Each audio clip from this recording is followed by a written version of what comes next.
Good morning. It's 6:03. Robert and Erin, 101.7 FM, 710 KEEL. KEEL app's a free download from Office Furniture Source. The fuzzy Erin McCarty. What is that, fleece? You look very impressive. It's a Sherpa jacket. It's Everest Day. It's the closest I'm getting to the top of Everest. Miss Erin has local news up next. 2 Austin police officers are shot. We'll talk about that. The school board votes no to Inferno. We'll have that too. And on the heels of her appearance here locally, Stormy Daniels pops up on 60 Minutes. The story you've got coming up. I read. It's awesome. Yeah. And we are going to discuss that from... Which one? The Stormy Daniels story is awesome.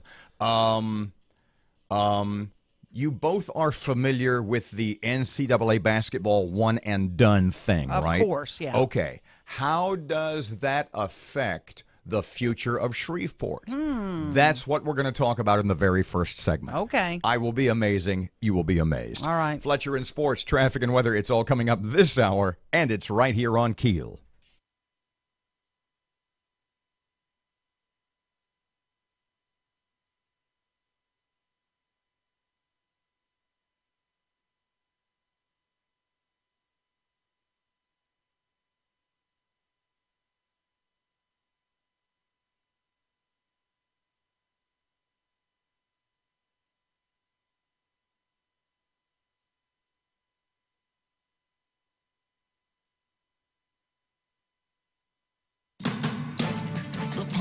Information.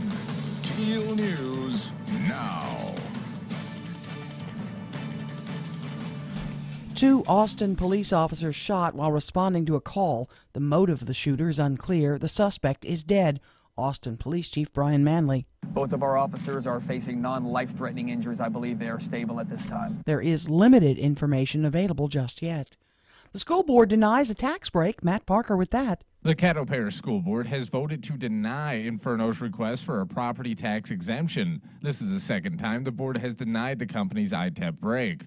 The company is requesting a $26,000 break over 5 years from the board. Sheriff Steve Prater also denied Inferno's request for a tax break. The City of Shreveport and the Caddo Commission approved the company's request for the exemption.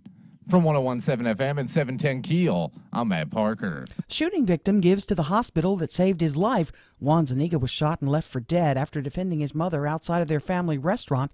Now that Zuniga has recovered, he's helping the folks that saved him. Zuniga recently donated $75,000 to University Health.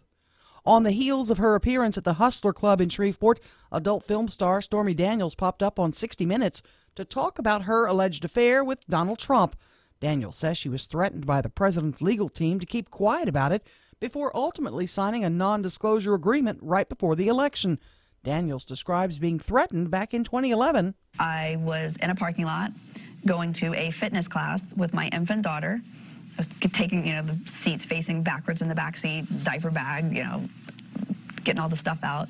And a guy walked up on me and said to me, "Leave Trump alone, forget the story." And then he leaned around and looked at my daughter and said, "It's a beautiful little girl. It'd be a shame if something happened to her mom." And then he was gone. The president has repeatedly denied having an affair with Daniels. Good news on the jobs front. The governor says the state has the second largest monthly unemployment decline in the country for February. But LSU economist Dr. Lauren Scott says the numbers aren't as rosy in towns where construction has slowed. The problem in Baton Rouge, frankly, is the industrial construction. And construction numbers, when I looked at them, were down like 6,600. The unemployment rate was 4.5%, over a full percent lower than in February of last year. 8 Louisiana communities are officially Louisiana retirement certified areas. Shreveport-Bossier is on the list.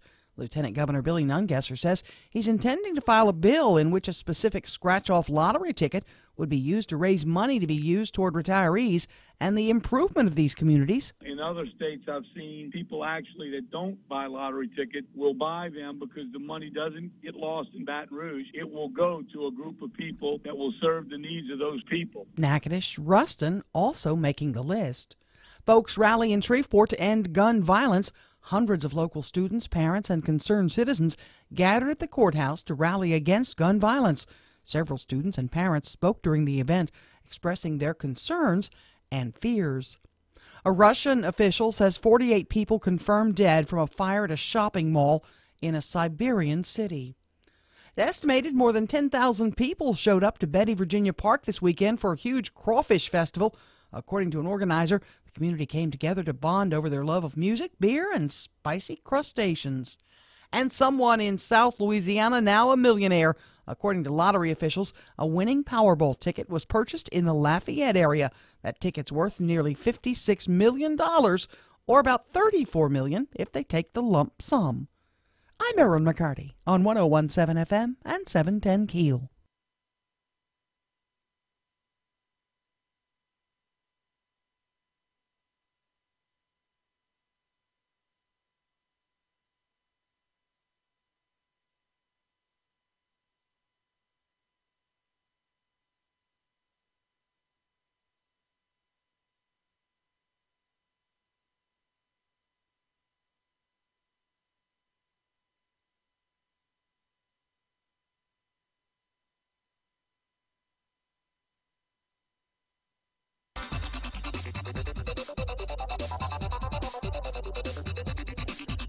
Nine past 6 o'clock, 101.7 FM and 710 KEEL traffic update. Monday's very first one. Here's Ruben. Everything's still looking nice and clear for your early morning drive to work or school, but look out later on this morning for some traffic delays on Benton Road just north of I-220 in Bossier City. If you have anything to report to us, please give us a call at our Planet Fitness traffic hotline. That's 687-ROAD. Your AccuWeather.com forecast. Warm today, cloudy skies with a breezy afternoon, high 85. The record is 88, remaining warm and humid, low 69 for tonight. With your AccuWeather.com forecast, I'm meteorologist Heather Zaire.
Hang on, be right there. What are you doing? Writing stuff down that's popping into my head. Okay. It's like the spigot is wide open. All right. 101.7 FM and 710 KEEL. Robert, can you spell that, by the way? Spigot? Yeah, S-P-I-G-O-T, spigot. Like General Pickett in the Confederacy. P-I-G-O-T. Like spigot fence. 101.7 FM, 710 KEEL. Robert J. Wright and Erin McCarty. Don't forget about the... I'm glad we're on fire already. Oh, yeah. Don't forget the KEEL app's a free download presented by Office Furniture Source. Okay.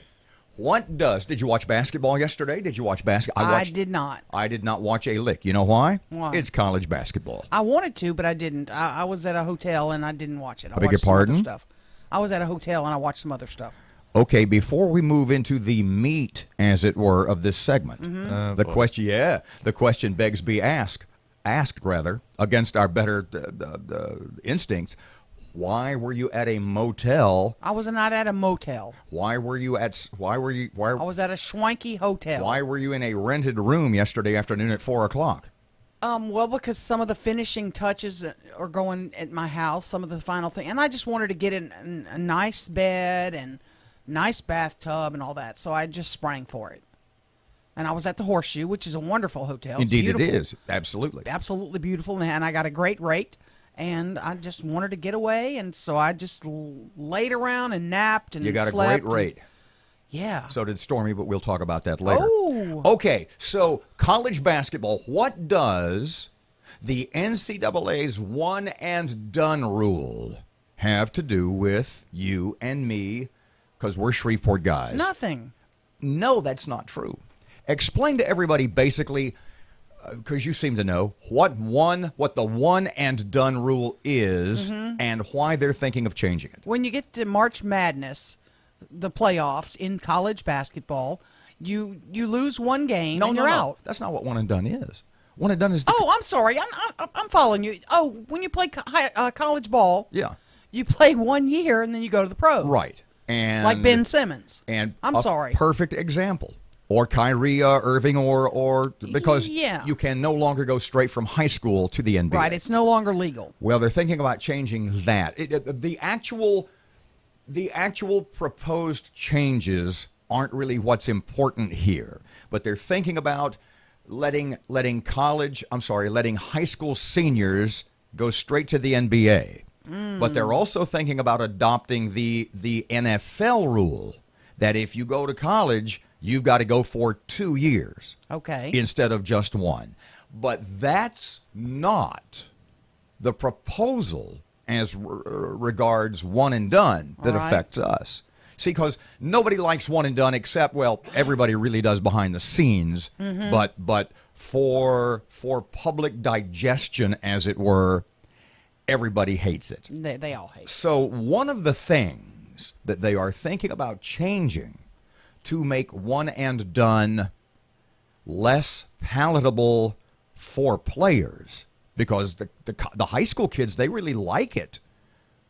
And the perfect example is this, and one of the things they're really working on is upgrading the level, as they say, of the NBA. Now you'll start to put things together. Okay. They're going to upgrade the level of the NBA minor league, known as the G League. Oh. Now, who wants a G League team to be the cornerstone client of their new Cross Bayou development? Shreveport does. Exactly. So one of the things they want to do is upgrade the level of the G League. Because bluntly put, with teams in cities like Pensacola or Shreveport, let me ask you the blunt question.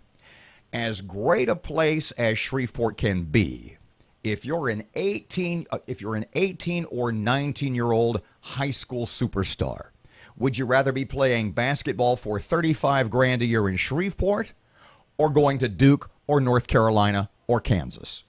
I mean, who do you think has the better lifestyle? I think the Duke College program... No, you're wrong on that. Oh, no. Because you don't want to get up and go to school. You don't really have to. You're going to have to. Trust me on this. You could not be more incorrect. Oh, absolutely. I think you're dead wrong on that. If I am an 18-year-old, I'm thinking of my son. If he could have gone and played soccer and not have to go to college, yes, and got up in the morning and go to class, he would have loved it. Here's where you're wrong. What if, would you rather make $30,000 a year and ride on a bus, or would you rather live in the lap of luxury, playing at Cameron Stadium, flying on charter jets? You still have to get up and go to class. Trust me on this. If one and done were not more appealing, more kids coming out of high school would go to the G League. And they don't, because the opulent lifestyle that you're living at the top college programs is so superior to anything you would live in minor league basketball. I get that, but I still think kids don't want to go to school. We're getting way off, and they don't have to, ask Ben Simmons. So we're getting way off the track. That's not the direction I want to go. One of the changes that the league, that the NBA is proposing in upgrading their G League to make it more attractive, more appealing to high school kids, which is another undercutting of your argument, but that's not the point, because they want... See, what happens is the NBA drafts these high school kids, sure, and a lot of them aren't ready. So they want to make the G League more appealing to them by raising pay and making the lifestyle a little cooler, a little cooler. Okay. And what they're proposing to make the G League lifestyle more like the big leagues is to move all of the NBA G League teams into the cities of the parent NBA team. For example, the Dallas Mavericks G League team would now play in Dallas.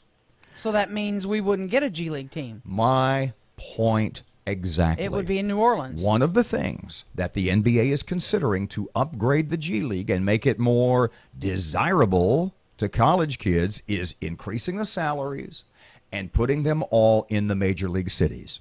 So the New York Knicks G League team would be in New York. Detroit Pistons G League team would be in Detroit. Denver Nuggets G League team would be in Denver. New Orleans Pelicans G League team would be in New Orleans.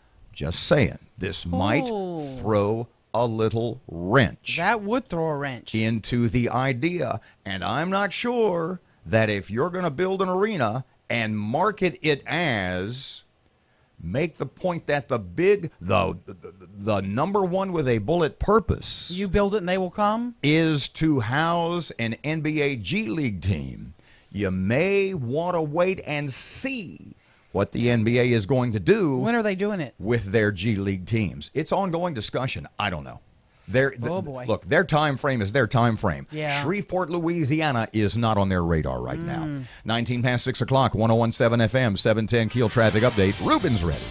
Everything's still looking nice and clear for your early morning drive to work or school, but look out later on this morning for some traffic delays on Benton Road just north of I-220 in Bossier City. If you have anything to report to us, please give us a call at our Planet Fitness traffic hotline. That's 687-ROAD. Your AccuWeather.com forecast. Cloudy and warm today with a breezy afternoon. High 85. The record is 88. Overcast, warm and humid. Low 69 tonight. With your AccuWeather.com forecast, I'm meteorologist Heather Zayer.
FM. So is the heat on in here, or am I just a little flushed?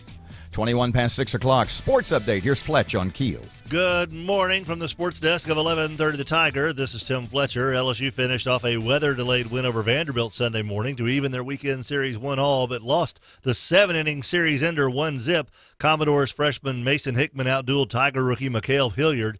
Hickman moved to 5-0 while fanning 9. Hilliard took the loss despite surrendering just 4 hits in 6 innings and struck out 8. Louisiana Tech won their weekend series over Alabama Birmingham with a 12-inning 9-4 win. The Bulldogs turned a 3-3 thriller into a comfy win with 6 runs in the top of the 12th. Northwestern State grabbed a 3-0 lead over Texas A&M Corpus Christi, but the Islanders scored 8 unanswered runs to take the series 2-1 with the 8-3 victory. And the NCAA Final Four is set. Kansas advanced to San Antonio with an overtime win over Duke Sunday. Villanova knocked off Texas Tech and will face the Jayhawks in one of the national semifinals. On the other side of the bracket, 11th-seeded Cinderella Loyola of Chicago will face Michigan.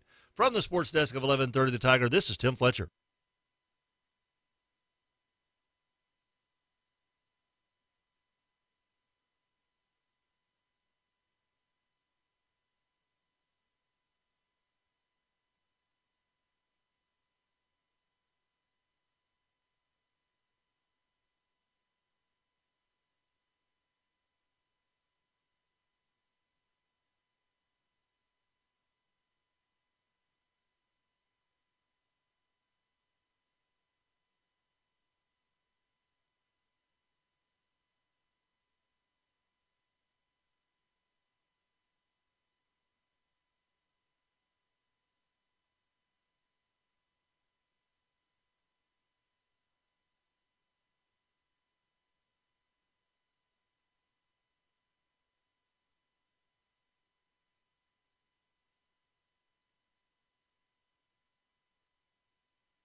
So you were spending yesterday in the lap of luxury, having abandoned your own home. I was, yeah. Is there a 101.7 FM, 710 Keel? We've talked about this. Erin is in the midst of a massive redecorating project at her home. Remodeling and everything. I ran into your contractor guy on Saturday. Oh, did you? Yeah, and he said, I said, how's it going at Erin's house? And Brian says, no matter what Erin describes it as, no matter how bad she says it was to begin with, it was worse. Yeah, it was. It was bad. He said that it was that you'd had a leak upstairs for about maybe 10 years. Oh, yeah, I don't know. I don't know how long it's been going on. It was bad. So, but I've got I'm new roof, everything. It's going to be awesome. It is going to be amazing. I mean, as big a pain in the butt as it is right now. Yeah. And you and I talk about this all the time. Is the reason both of our homes are, prior to this major construction undertaking, both of our homes were in similar conditions. Nice. Perhaps a little dated. Fair enough? No, mine needed a lot of work. Okay, then so does mine. But explain to everybody in one simple sentence why, despite the fact that, bluntly put, we've got the cash and that we sort of have the cash. But things are mounting. Explain to everybody why, in a simple sentence, why for nigh on 5 years we have both in our respective domiciles delayed doing this major construction. Because it would interrupt our naps. I'm not joking. In the afternoon, I tell people that, and they look at me like I'm. stuff. Yeah, it's 2 in But the you know afternoon. what? I sleep through everything. Do you really? And you know, my guys have been amazing because my wing of the house is on the one end. And so they get all that in the morning. Pardon me just a moment for those of you who may think she's living, I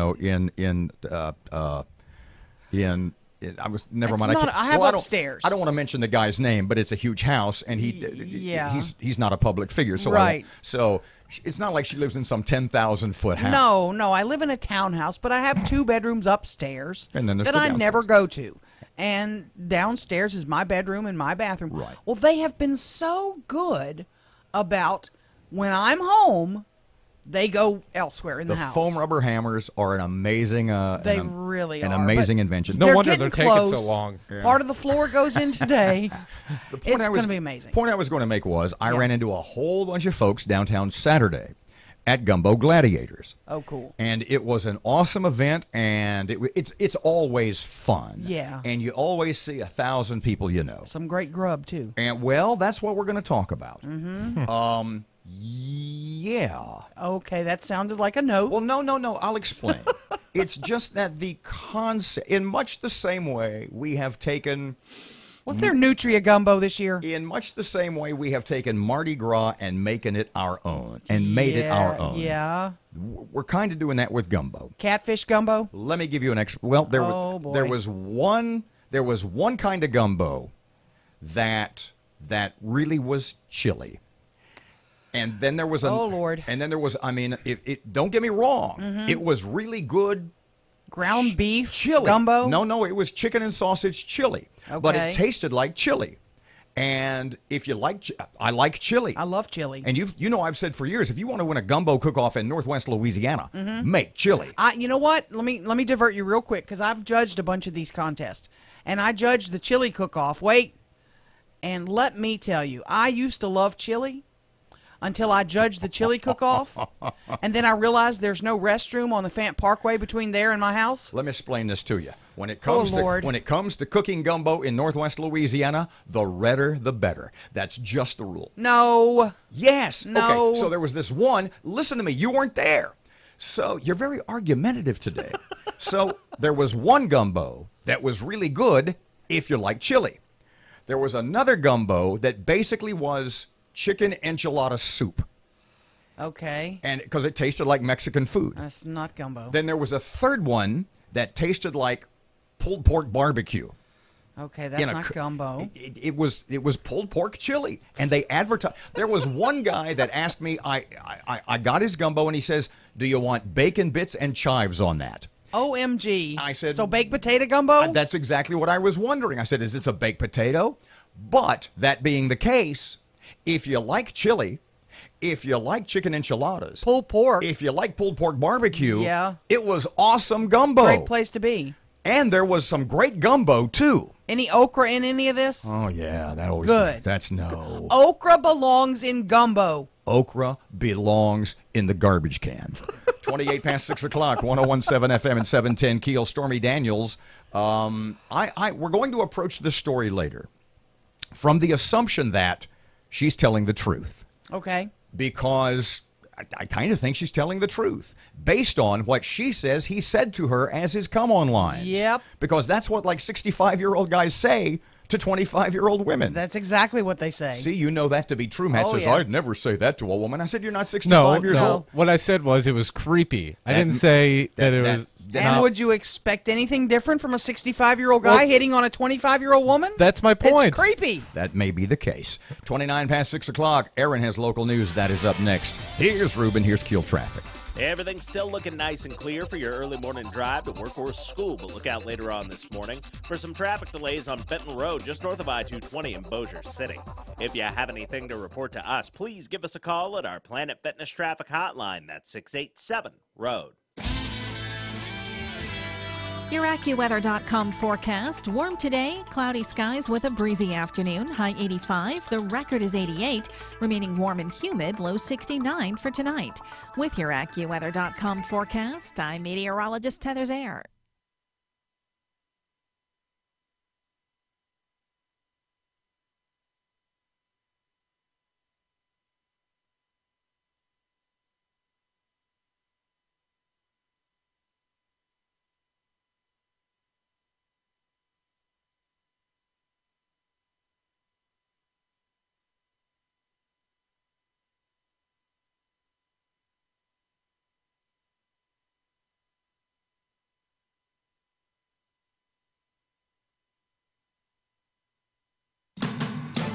The power of and it's guaranteed.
information.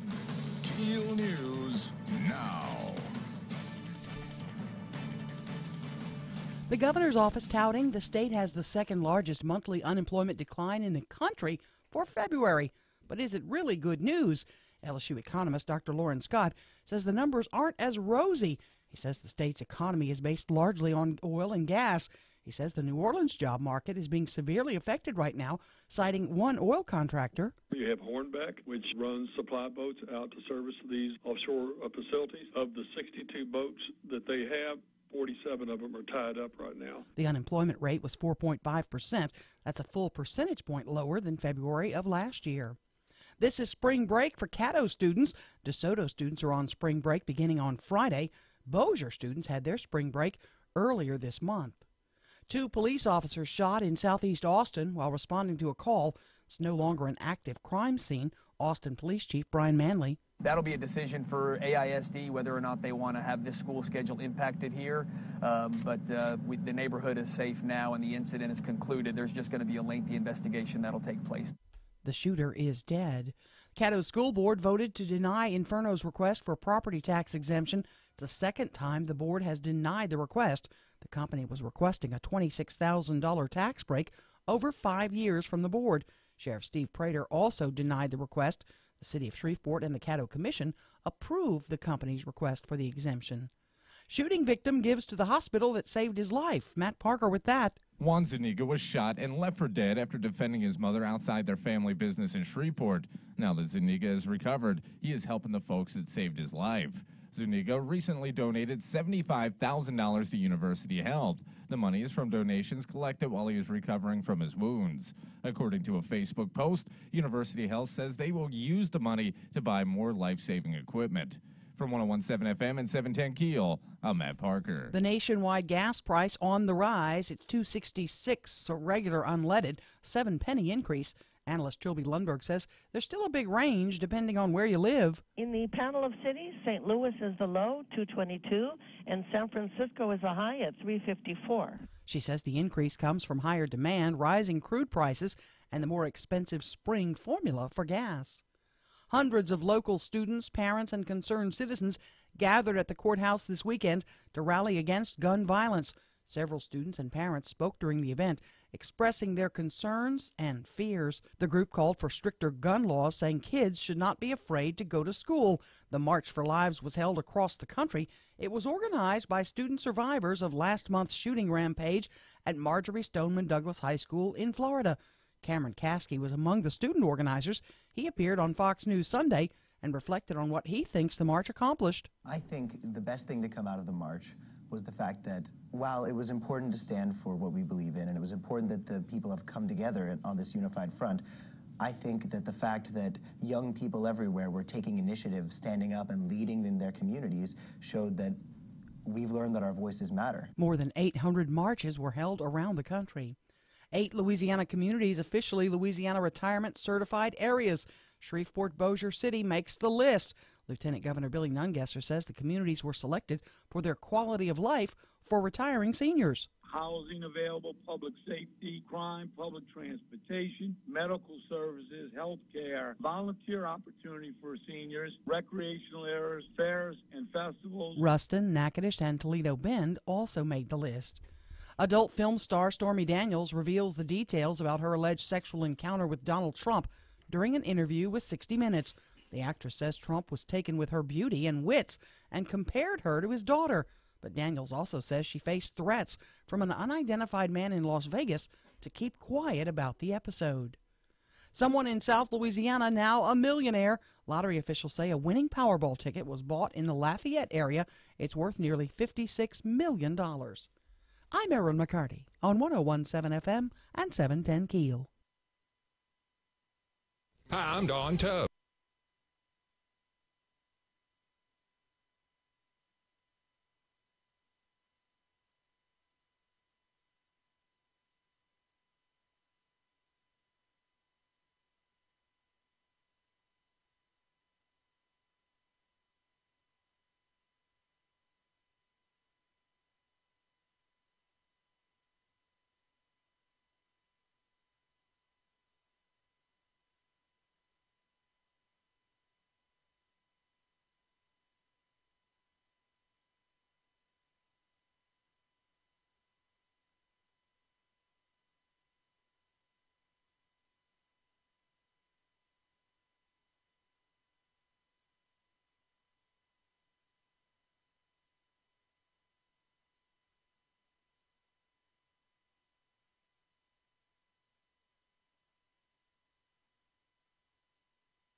I'm telling you. I mean, it was. If you like chili, it was great gumbo. I'm sorry I didn't go to Betty, Virginia. Man. 10. Well, how did they get all those people in that park? I think they brought them in shifts. Maybe so, because there's only 100 parking spots. 101.7 FM and 710 KEEL. Robert J. Wright and Erin McCarty. More on those two events on the way. What do we got? About 2 minutes here? What do we got? About 2 minutes here? And thereabouts.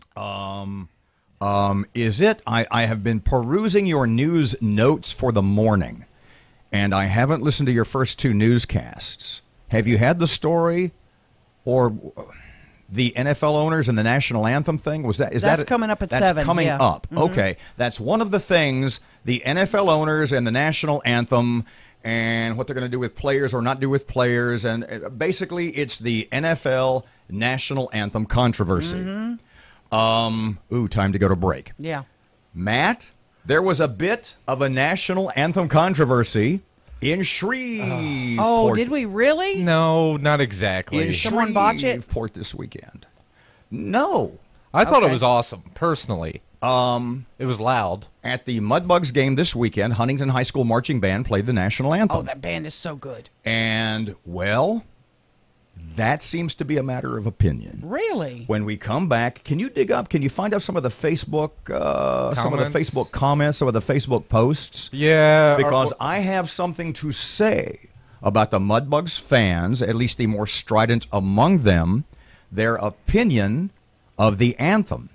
And if there were people there who thought it was an unpatriotic and or sacrilegious, too strong a word, just a disrespectful version, I will explain, and I have an opinion about that, and I'll tell you what I think. Found a couple for me already? I think so. Hold on. No. I think we got it. Do it when we come back. 639, 101.7 FM, 710 Keel traffic update.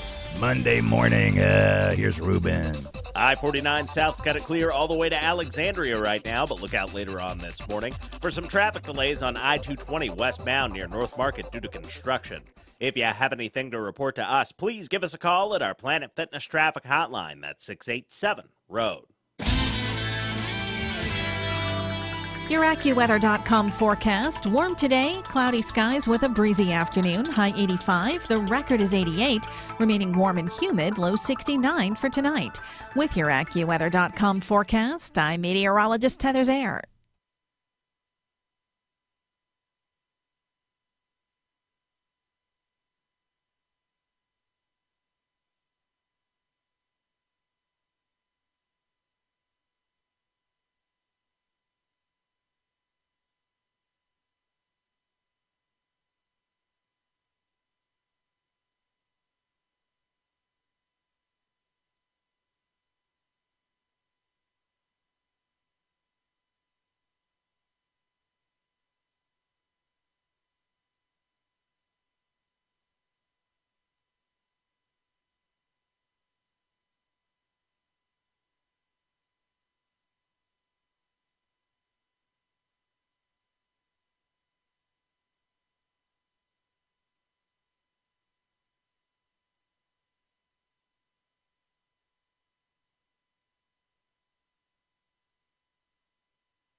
Pardon me, Matt and I are going to have a little off-the-air conversation here, but it'll be on go right the air. ahead. Okay. I want to remind you, by the way, y'all go ahead and have your conversation off the air. 101.7 FM, 710 Keel, Robert and Erin, 640. No, we're going to talk about it on the air, but it's going to be kind of off the air. Okay, you were confusing me. Just a couple of seconds ago, was I on camera when I kind of burped?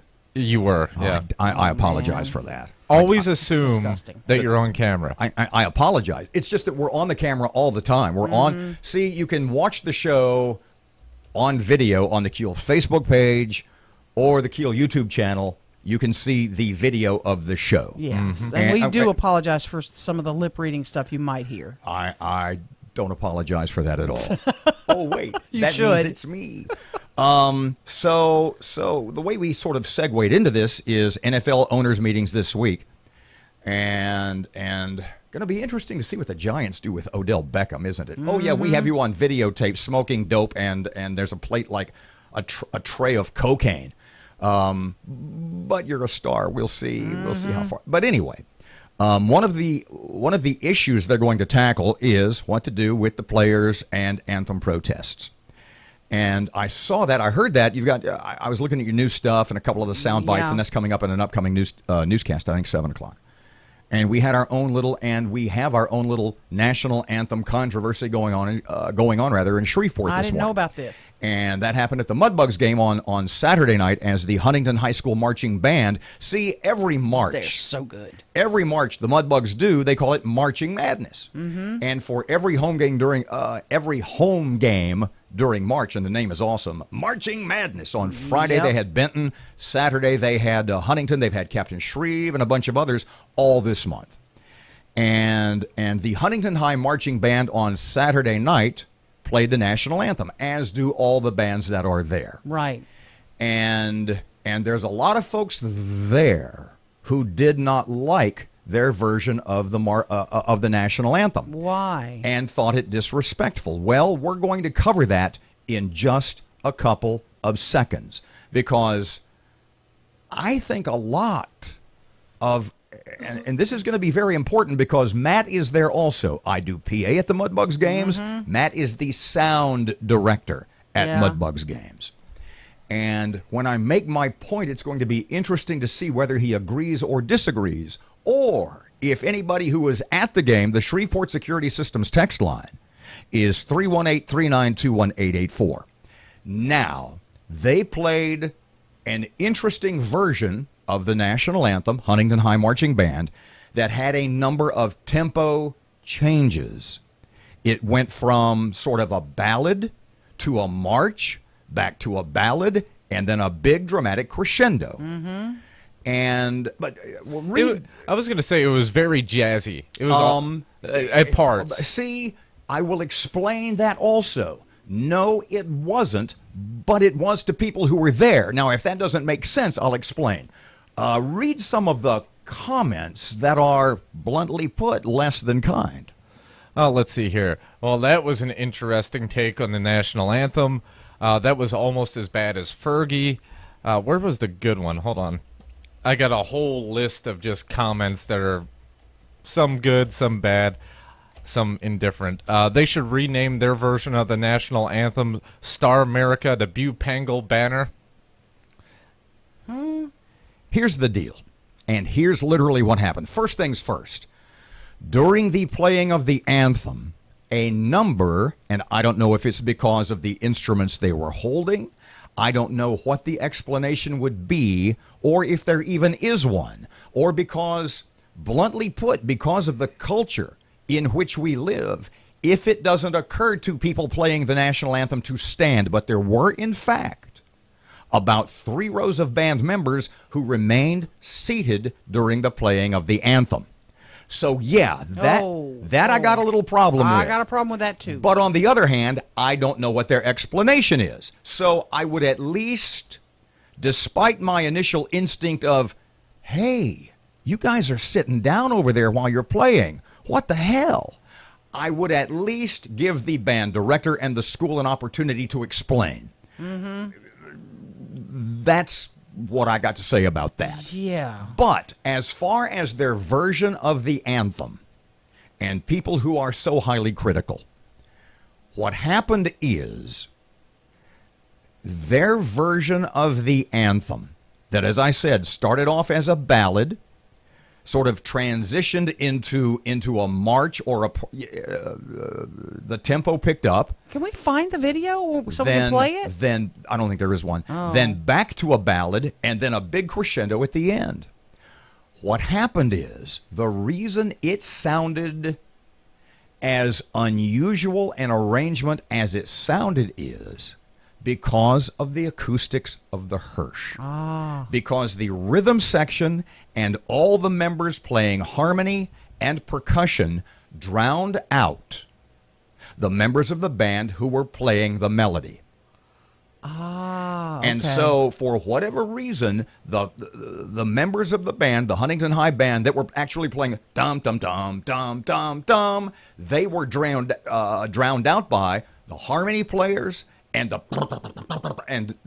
bluntly put, they fell victim to the dare I say, not quite Carnegie Hall level acoustics of Hirsch, of George's Pond at Hirsch Coliseum. That'll happen. And I think that was it. The Huntington Band is renowned. I mean, they're incredible. And they were loud. Oh, they were loud. What do you think about my theory? I don't think it's a theory. Oh, no, I think that is spot on. I was a little bit closer to the band from where my location is, so I could hear it a wee bit better. But, yeah, if you were on the other side of the room, there is no way you could hear the rhythm section. It's absolutely, well, the harmony. I'm sorry, the melody. It was just drowned out by the other two sections of the band, and that's to why those 2,500 or 3,000 people that were there on Saturday night, it sounded a little different. Why were people sitting during the national anthem is what I want to know. Can't begin to tell you. Can't begin to tell you. I struggle with that. I looked over my shoulder. They are, from where I am down on the ice in the scorer's box, they're sort of about a 45-degree angle from me. Maybe they're over my left shoulder. Yeah. And I looked up and I saw the 1, 2, 3, maybe the first 5 or 6 rows of musicians playing but seated, and that kind of freaked out a lot of people, as is noted on the various Mudbugs Facebook pages. 649, 1017 FM, 710 Keel traffic time. Here's Ruben.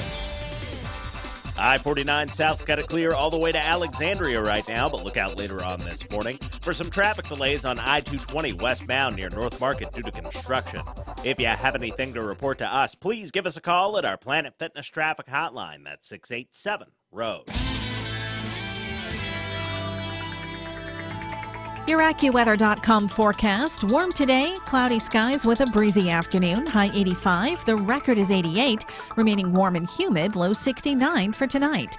With your AccuWeather.com forecast, I'm meteorologist Heather Zaire. Rush Limbaugh, the authority for all things right. Weekdays from 11 to 2 on 1017 FM and 710 Keel.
.652 Sports Update. Here's Fletch on Keel. Good morning from the sports desk of 1130 The Tiger. This is Tim Fletcher. LSU finished off a weather-delayed win over Vanderbilt Sunday morning to even their weekend series 1-all, but lost the 7-inning series ender 1-zip. Commodores freshman Mason Hickman outdueled Tiger rookie Mikhail Hilliard. Hickman moved to 5-0 while fanning 9. Hilliard took the loss despite surrendering just 4 hits in 6 innings and struck out 8. Louisiana Tech won their weekend series over Alabama Birmingham with a 12-inning 9-4 win.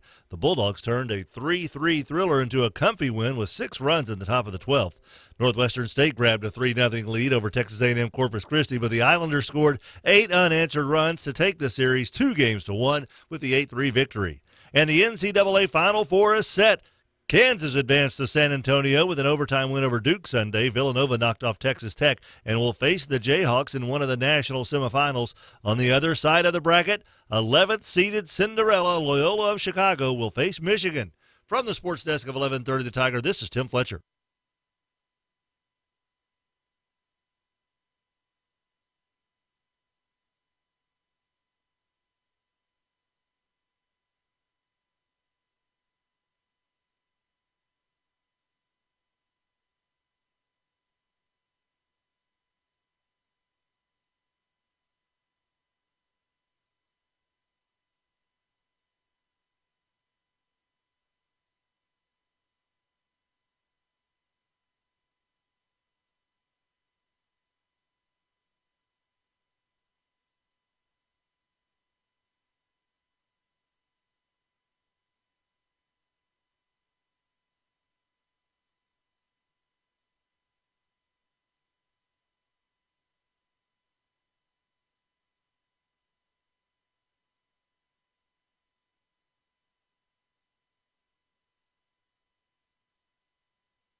So much to talk about today. 6:55, Robert and Erin, 101.7 FM and 710 Keel. Talk about this just a bit later. Shreveport Security Systems. Shreveport Security Systems text line 318-392-1884. I can't believe that the two of you, I guess they mean us. Yeah. Is it odd to you that so many people think that not only people are surprised that we don't travel together all the time? I know, that's so weird. Isn't that odd to you It's too? very weird. When I was at Gumbo Gladiators this weekend, Where's Erin? and a gentleman came up to me and was incredibly flattering about the show and wanted to say hello, and I mean, Well, literally hi, shout out, hi. made my day. He was so nice. Yep. And knowledgeable about the things we do. That's what makes it even better. Oh, boy. And then he said, "Is Erin here?" I said, I mean, No. that assumption that we travel together. Yeah, we're hanging. It says, We ain't hanging. I can't believe you didn't support Shreveport and see Stormy Daniels this weekend at the hospital. Really? Why didn't you? Huh? Why didn't you? Same reason you didn't. When's the Oh, I don't go to a gentleman's club. I will. I'm not a gentleman. I will bet you. that Maybe you weren't either. I will bet you that you have been to a strip club more recently than have I. Oh, you're right. And we will discuss this just after 7. 6:56. Here's, oh yeah, you're right. 6:56. Here's Rush on Keel. Donna Shalala. That's a familiar name in national politics. She was a Clinton cabinet member, and she was also executive director of the Clinton Foundation, and she used to ride around the pickup truck with Janet Reno. This is a woman who knows where the bodies are buried, so to speak. Now Shalala's running for Congress for an open seat in Miami being vacated by a Republican. And with her Democrat credentials and clout, I mean, she used to be the president at University of Miami. This ought to be a cakewalk. But she has run into trouble. 2 of the 7 Democrats running against her in the primary have ganged up on Shalala. And it takes 2 to do that, by the way. They've accused her of personally contributing $20,000 to Republicans in Florida over the past 10 years. And they're demanding she publicly apologize for this and fork over twice that amount to the Miami-Dade Democrats. In response, Shalala reminded her challengers that she has donated over $250,000 to Democrats over the years. She expressed outrage they would dare question her loyalty to the party. The real story is not a petty squabble among Democrats. Not long ago, these local weed wannabes wouldn't dare buck a member of the Clinton inner circle. No, the real story is how little fear and respect the current crop of Democrats have for the once mighty Clintons. Their time looks like it's come and gone, folks. And where is Bill, by the way, in all of this?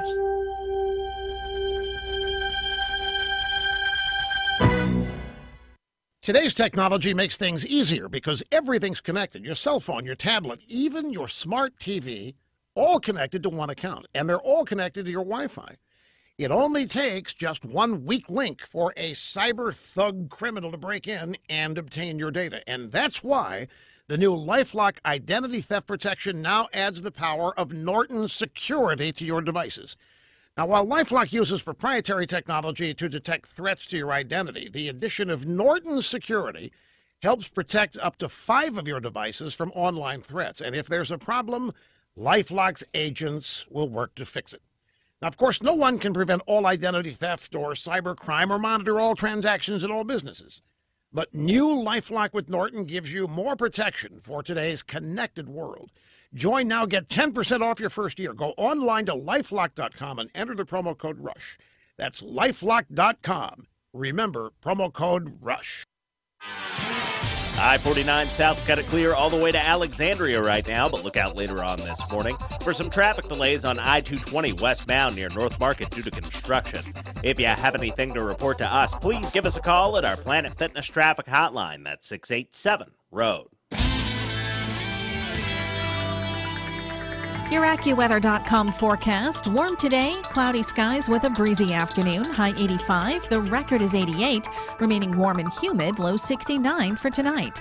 With your AccuWeather.com forecast, I'm meteorologist Heather Zayer. Breaking news and trending talk. This is 101.7 FM and 710 Keel. KEEL, Shreveport.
Are you sitting on a phone book?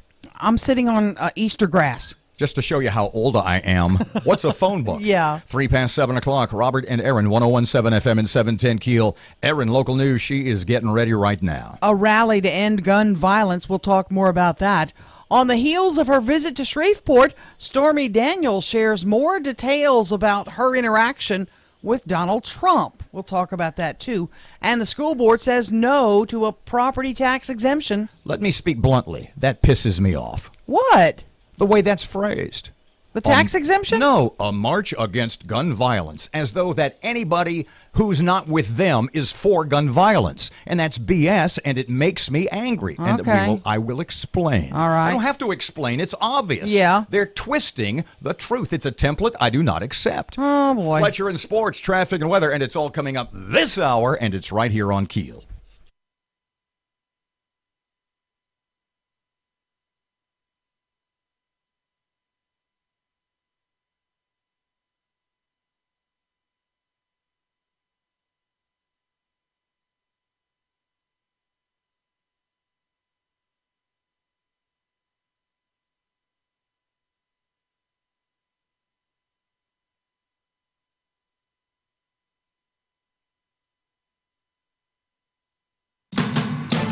The power of information.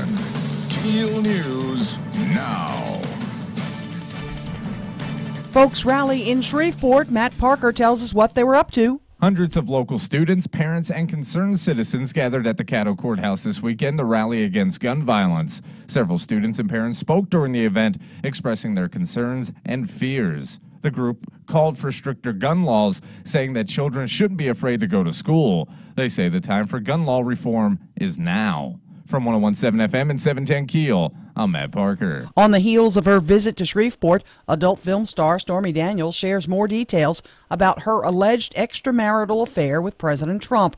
Daniels, interviewed by Anderson Cooper on 60 Minutes, described what the president said when they met for sex back in 2006. He's like, wow, you are special. You remind me of my daughter. You know, he's like, you're smart, beautiful, and a woman to be reckoned with. I like you. I like you. Daniels says she was threatened by the president's legal team to keep quiet about it before ultimately signing a non-disclosure agreement right before the election. The president has repeatedly denied having an affair with Daniels. This is spring break for students in Caddo. Spring break in DeSoto begins Friday. Bossier students had spring break earlier this month. Caddo School Board votes to deny Inferno's request for a property tax exemption. It's the second time the board has denied the request. The company wanted a $26,000 break over 5 years. Now, Sheriff Steve Prater also denied the request from Inferno. The city of Shreveport and the Caddo Commission approved the request. Shooting victim gives to the hospital that saved his life. Juan Zuniga was shot and left for dead after defending his mother outside their restaurant. Now that Zuniga is recovered, he's helping the folks that saved his life. Zuniga reportedly donated $75,000 to University Health. The governor says Louisiana has the second largest monthly unemployment decline in the nation for February. But LSU economist Dr. Lauren Scott says the numbers are not as rosy in towns where construction has slowed. Baton Rouge lost 1,500 jobs last year, and 1,400 jobs in New Orleans are not around that were last year. Scott says some on unemployment are discouraged by the lack of jobs and give up, resulting in a false reality of the unemployment rate. A significant part of that would be because people have stopped looking for work, not because they're getting more jobs, because right now the jobs are just kind of bouncing along the bottom in Louisiana. The unemployment rate was 4.5%. That's a full percentage point lower than in February of last year. It's estimated more than 10,000 people showed up to Betty, Virginia Park this weekend for a huge crawfish festival. Matt Snyder, an organizer of the event, says the community came together to bond over their love of music, beer, and spicy crustaceans. The nationwide average for gas is on the rise, $2.66 on average. Analyst Trilby Lundberg has some context. This average price of $2.66 is 32 cents above where it was last year. It also is about the price we paid 6 weeks ago. She says the increase comes from higher demand, rising crude oil prices, and the more expensive spring formula for gas. 8 Louisiana communities are officially Louisiana Retirement Certified Areas. Shreveport-Bossier makes that list. Lieutenant Governor Billy Nungesser says the communities were selected for their quality of life for retiring seniors. He says there are about 76 million baby boomers that are nearing retirement, and competition is tough.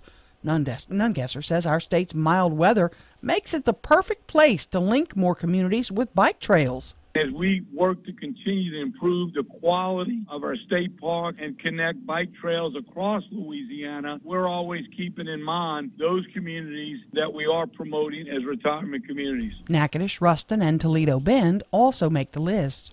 The national anthem will be a hot topic at the NFL owners' meetings. Just don't expect any far-ranging decisions to be made.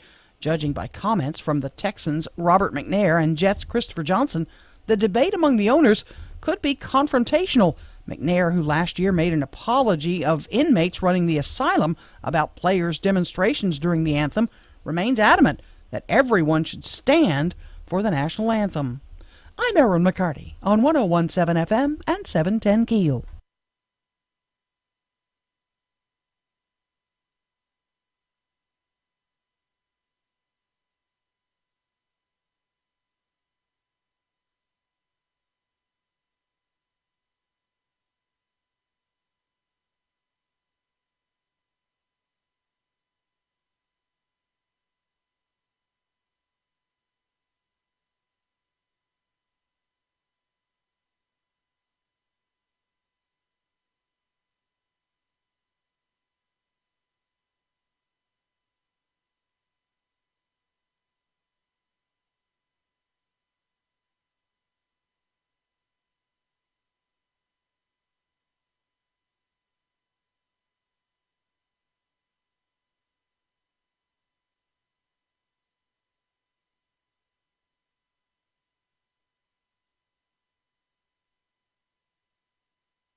Nine past 7 o'clock, 101.7 FM, 710 KEEL traffic update. Monday stuff. Here's Ruben. The intersection at Kings Highway and Linwood Avenue is dealing with some slow-moving traffic right now. And we're looking at some traffic delays on Westgate Drive near Barksdale Boulevard in Bossier City. If you have anything to report to us, please give us a call at our Planet Fitness traffic hotline. That's 687-ROAD.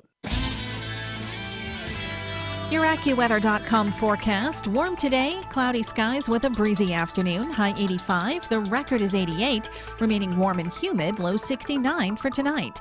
With your AccuWeather.com forecast, I'm meteorologist Heather Zayer. This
Sorry, Matt and I are discussing men's fashion. 101.7. Did you see the shoes he has on today? No, I did not. Man, they are nice looking. Are they? Yeah. What kind are they? He didn't know. He doesn't remember. He bought them drunk. No, I bought them years ago from Jack Threads, who completely changed their website and disappoint me now. 101.7 FM, 710 KEEL, Robert J. Wright and Erin McCarty. I said, where did you get those shoes? He says, I don't know. I bought them drunk. I said, you bought them at 2 in the morning? He said, no, at noon. And I said, wow. Okay. A couple of things in this segment I want to talk about. Number one, I'm going to go to the extreme and then sort of reel myself back in. Okay. But this is something we've sort of talked about before. And you had the story in the news about about employment, specifically employment in South Louisiana, and the numbers may be not telling the whole story, et cetera, et cetera. But I'm going to start from this, and then you can sort of retell your news story. All right. Let me say this. If anybody in Baton Rouge, I apologize, I misspoke. Let me start again. Nobody in Baton Rouge ever gets to complain about anything employment related. Sorry, you just don't. Yeah. You're just a bunch of wieners. Quit it. You're the state capital. My point exactly. You got tons of jobs. We had, and I don't remember if not StubHub. What the hell's the name of that site? Wallet Hub. Mm-hmm. And we had, I was going to say Wallet Stub, but that's mine. So we had this. I think it was Wallet Hub. It's a financial website, WalletHub.com, and we had a story of theirs maybe, I don't know, 8 or 10 months ago, maybe a year ago. And it talked about, I don't remember, the worst quality of living cities. I don't remember the exact topic. Mm-hmm. But when it was not a list you wanted to be on. And Baton Rouge was on the list. And it talked about urban flight, i.e. people escaping Baton Rouge. You remember? Sure. And I had said, hold on a second. Baton Rouge, you've got a capital. You are the state capital. And you have how many kids, how many students at LSU Baton Rouge? 40,000? Yeah, it's well over 30, yeah. Okay, let's say 30. Mm-hmm. I said, you have the state capital with God knows how many employees that are not shrinking, and you have a university with 30,000 students with an endowment of probably billions of dollars, none of which is shrinking. And you dare complain about your financial state or the state of your employment. Right. And I had said at the time, what if, can you imagine for the troubles, for the economic problems that we face here in Northwest Louisiana, specifically in Shreveport, can you imagine if we had a 30,000 student university? Oh my gosh, things would be so different. With a football stadium that held 100,000 people. And all the events that come with that. And the equivalent of the Pete Maravich Center, I forget the whole name. Assembly Center, yeah. Can you imagine if we had the state capitol here with X number? Remember a few years ago? And it was right at the tail end of the Bush administration. And when Bush made the announcement that you knew it probably might not happen, so it didn't get a lot of hype. But can you imagine how we would be a different community if this had panned out? Toward the end of the Bush administration, do you remember when the Pentagon, when the Air Force initially was going to centralize Cyber Command here? Do you remember that? Because it was spread out all over the country. Yeah. I don't remember exactly where. I know it's partly in Omaha and Colorado somewhere, and here out on Highway 80. The point being, as I recall, there was a Bush order to centralize Cyber Command in the Shreveport, specifically the Bossier City area and Barksdale. Yes.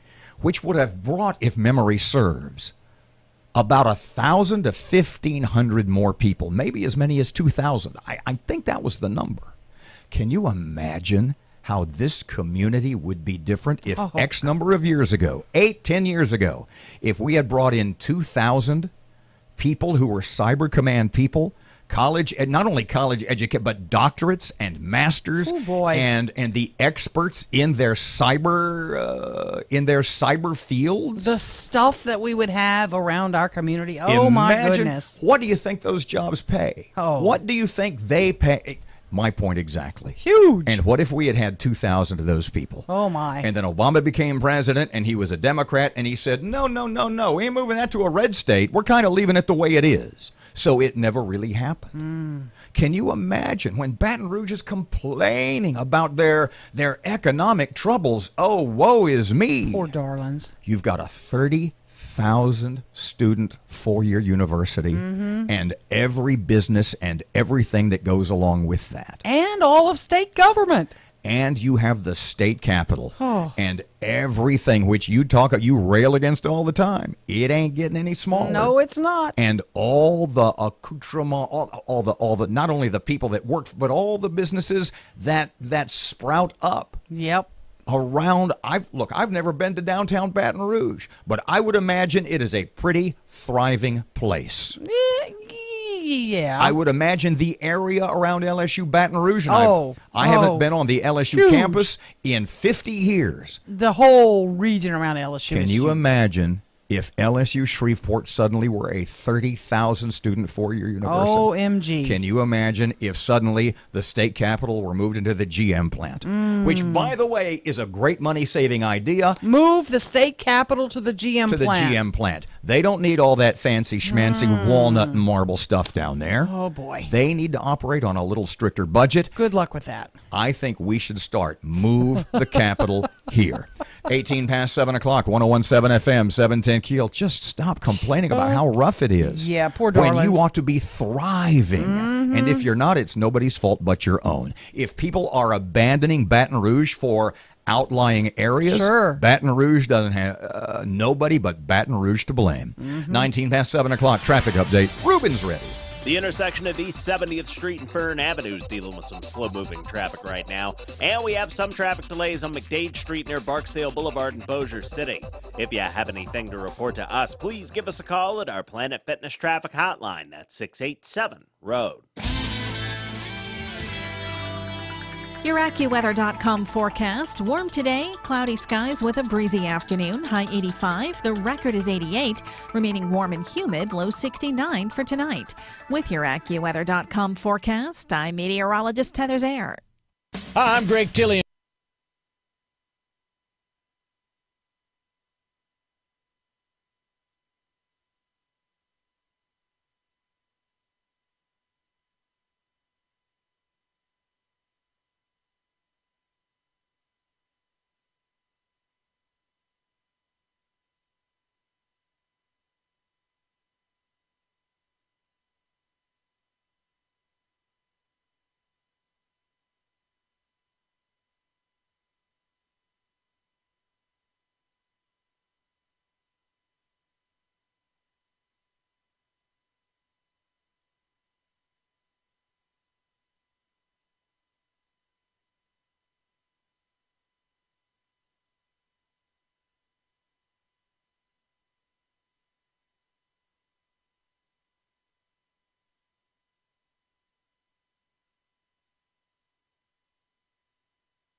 Twenty-one past 7 o'clock, Keel Sports. Here's Tim.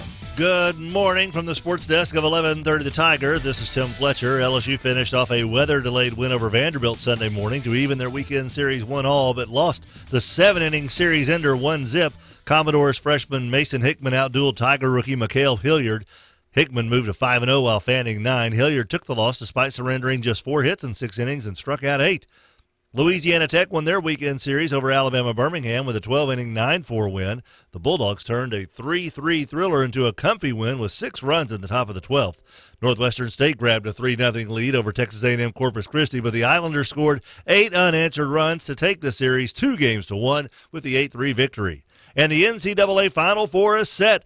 Kansas advanced to San Antonio with an overtime win over Duke Sunday. Villanova knocked off Texas Tech and will face the Jayhawks in one of the national semifinals. On the other side of the bracket, 11th-seeded Cinderella Loyola of Chicago will face Michigan. From the sports desk of 1130 The Tiger, this is Tim Fletcher.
1017 FM is 710 Keel, 23 past 7 o'clock. Robert and Erin.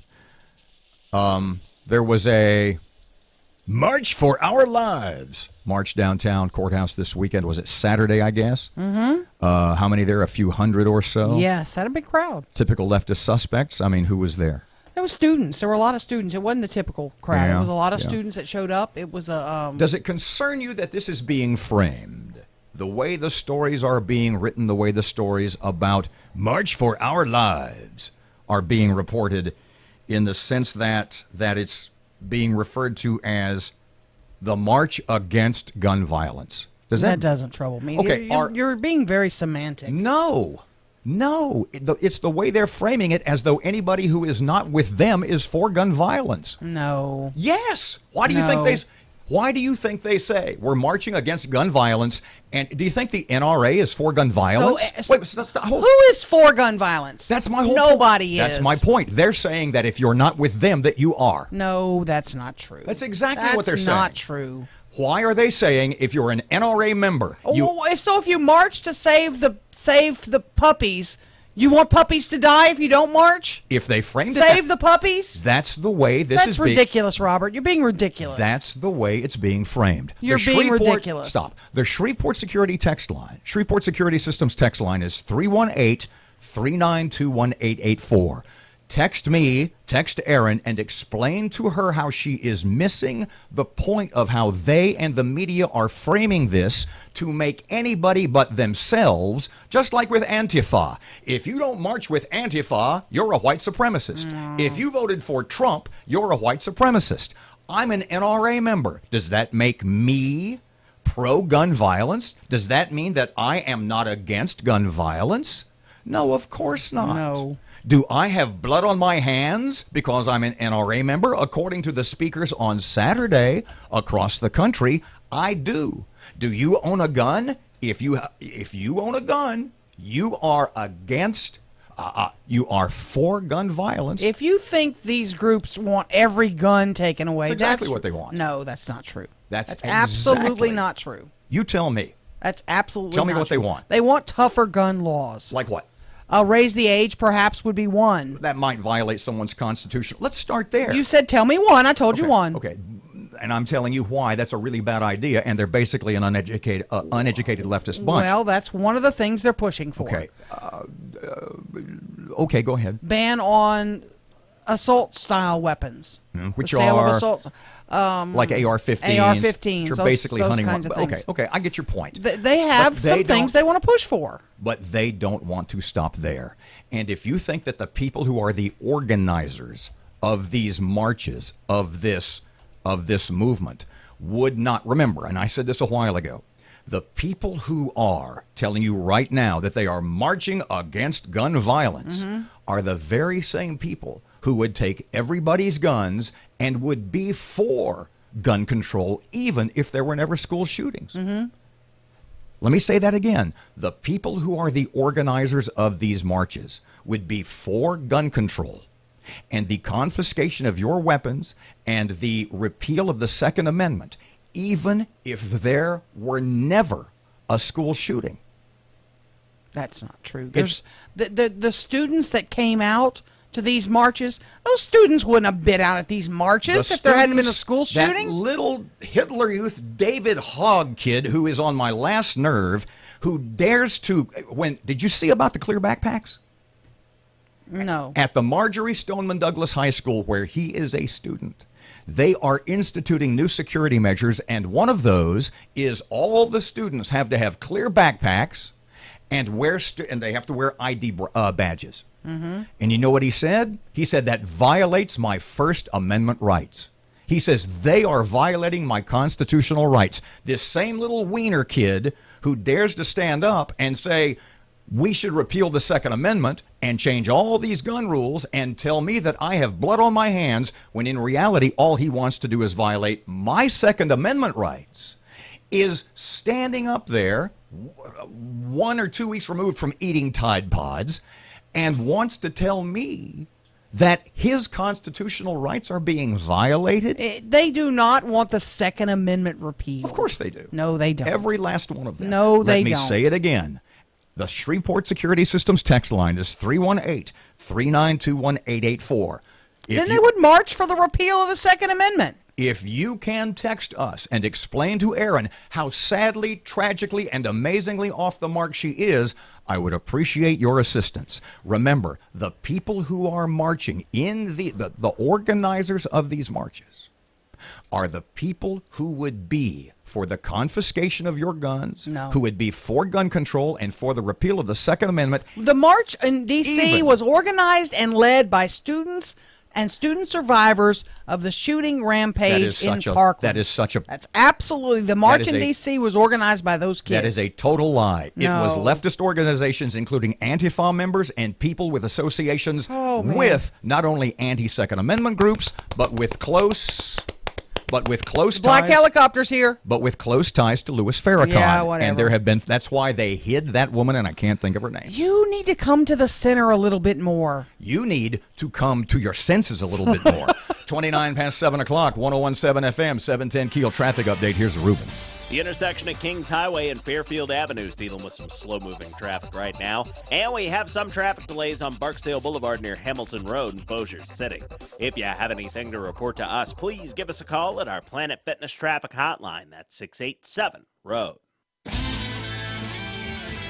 Your AccuWeather.com forecast. Warm today, cloudy skies with a breezy afternoon, high 85. The record is 88, remaining warm and humid, low 69 for tonight. With your AccuWeather.com forecast, I'm meteorologist Heather Zayer.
The power of information.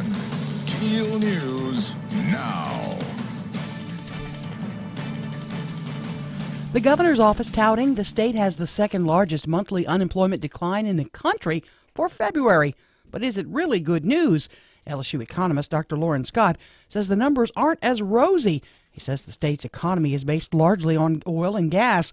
He says the New Orleans job market is being severely affected right now, citing one oil contractor. You have Hornbeck, which runs supply boats out to service these offshore facilities. Of the 62 boats that they have, 47 of them are tied up right now. The unemployment rate was 4.5%. That's a full percentage point lower than February of last year. This is spring break for Caddo students. DeSoto students are on spring break beginning on Friday. Bossier students had their spring break earlier this month. 2 police officers shot in southeast Austin while responding to a call. It's no longer an active crime scene. Austin Police Chief Brian Manley. That'll be a decision for AISD whether or not they want to have this school schedule impacted here. But the neighborhood is safe now and the incident is concluded. There's just going to be a lengthy investigation that'll take place. The shooter is dead. Caddo School Board voted to deny Inferno's request for a property tax exemption. It's the second time the board has denied the request. The company was requesting a $26,000 tax break over 5 years from the board. Sheriff Steve Prater also denied the request. The City of Shreveport and the Caddo Commission approved the company's request for the exemption. Shooting victim gives to the hospital that saved his life. Matt Parker with that. Juan Zuniga was shot and left for dead after defending his mother outside their family business in Shreveport. Now that Zuniga is recovered, he is helping the folks that saved his life. Zuniga recently donated $75,000 to University Health. The money is from donations collected while he was recovering from his wounds. According to a Facebook post, University Health says they will use the money to buy more life-saving equipment.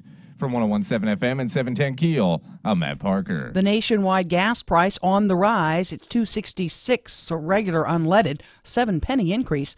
Analyst Trilby Lundberg says there's still a big range depending on where you live. In the panel of cities, St. Louis is the low, 222, and San Francisco is the high at 354. She says the increase comes from higher demand, rising crude prices, and the more expensive spring formula for gas.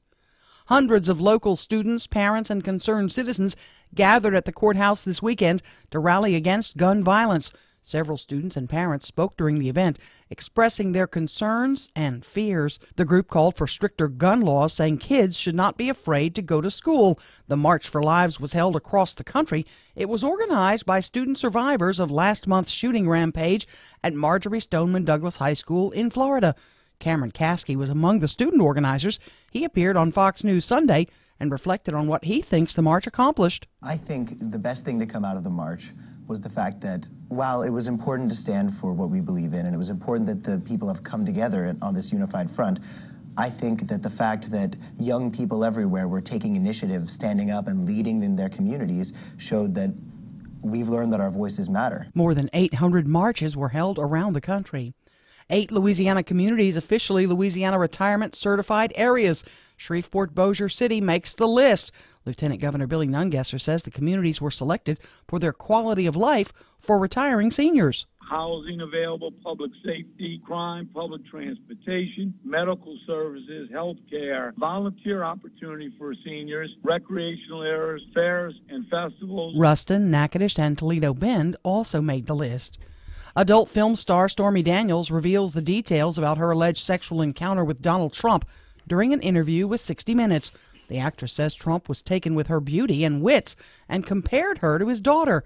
But Daniels also says she faced threats from an unidentified man in Las Vegas to keep quiet about the episode.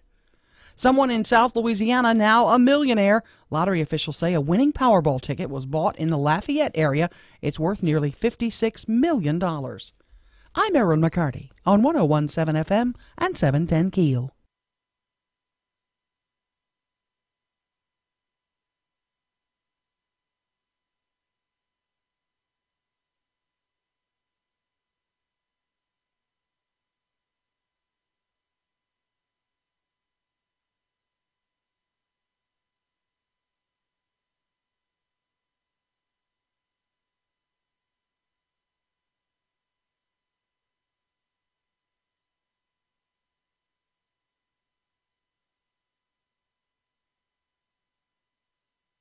A company is only as good as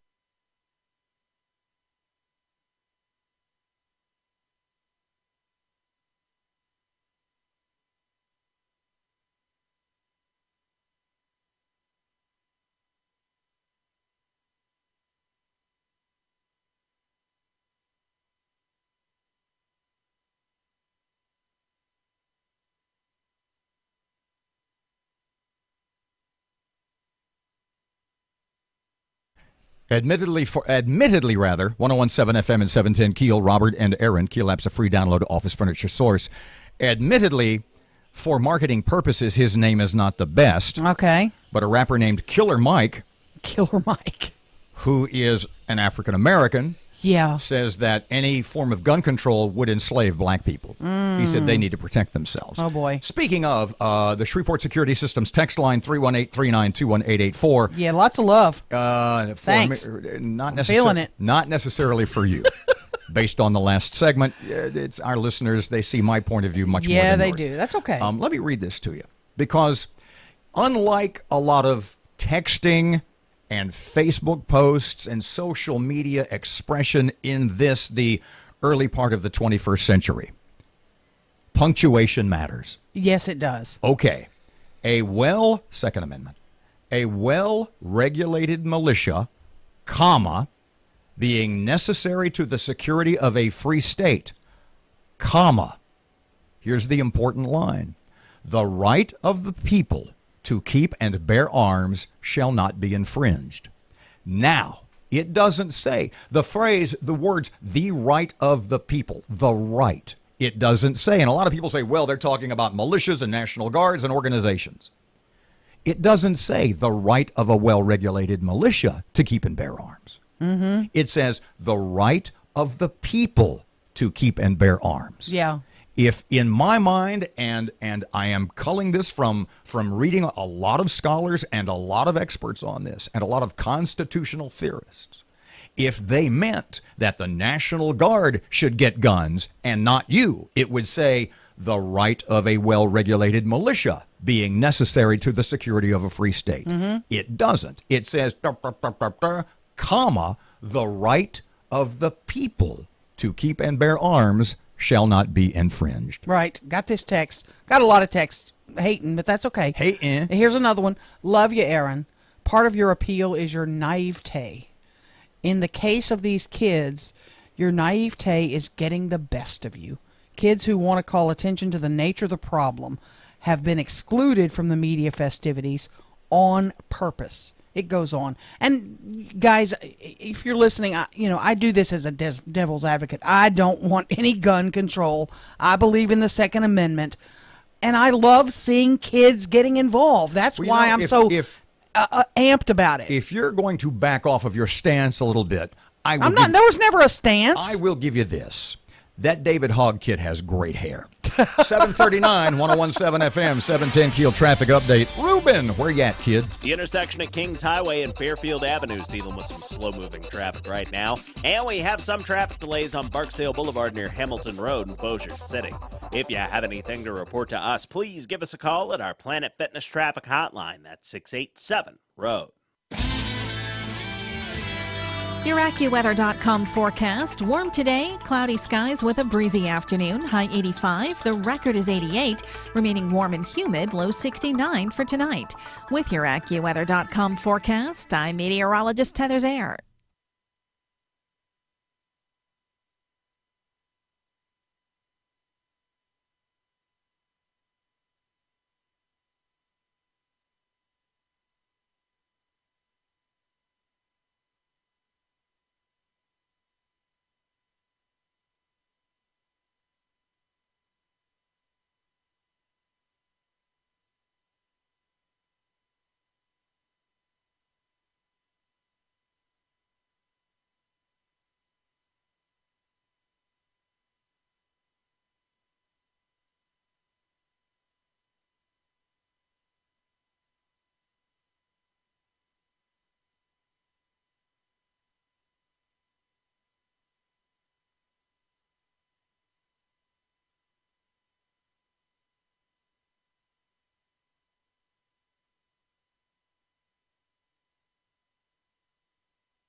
.742, Robert J. Wright and Erin McCarty, 1017 FM, 710 Keel.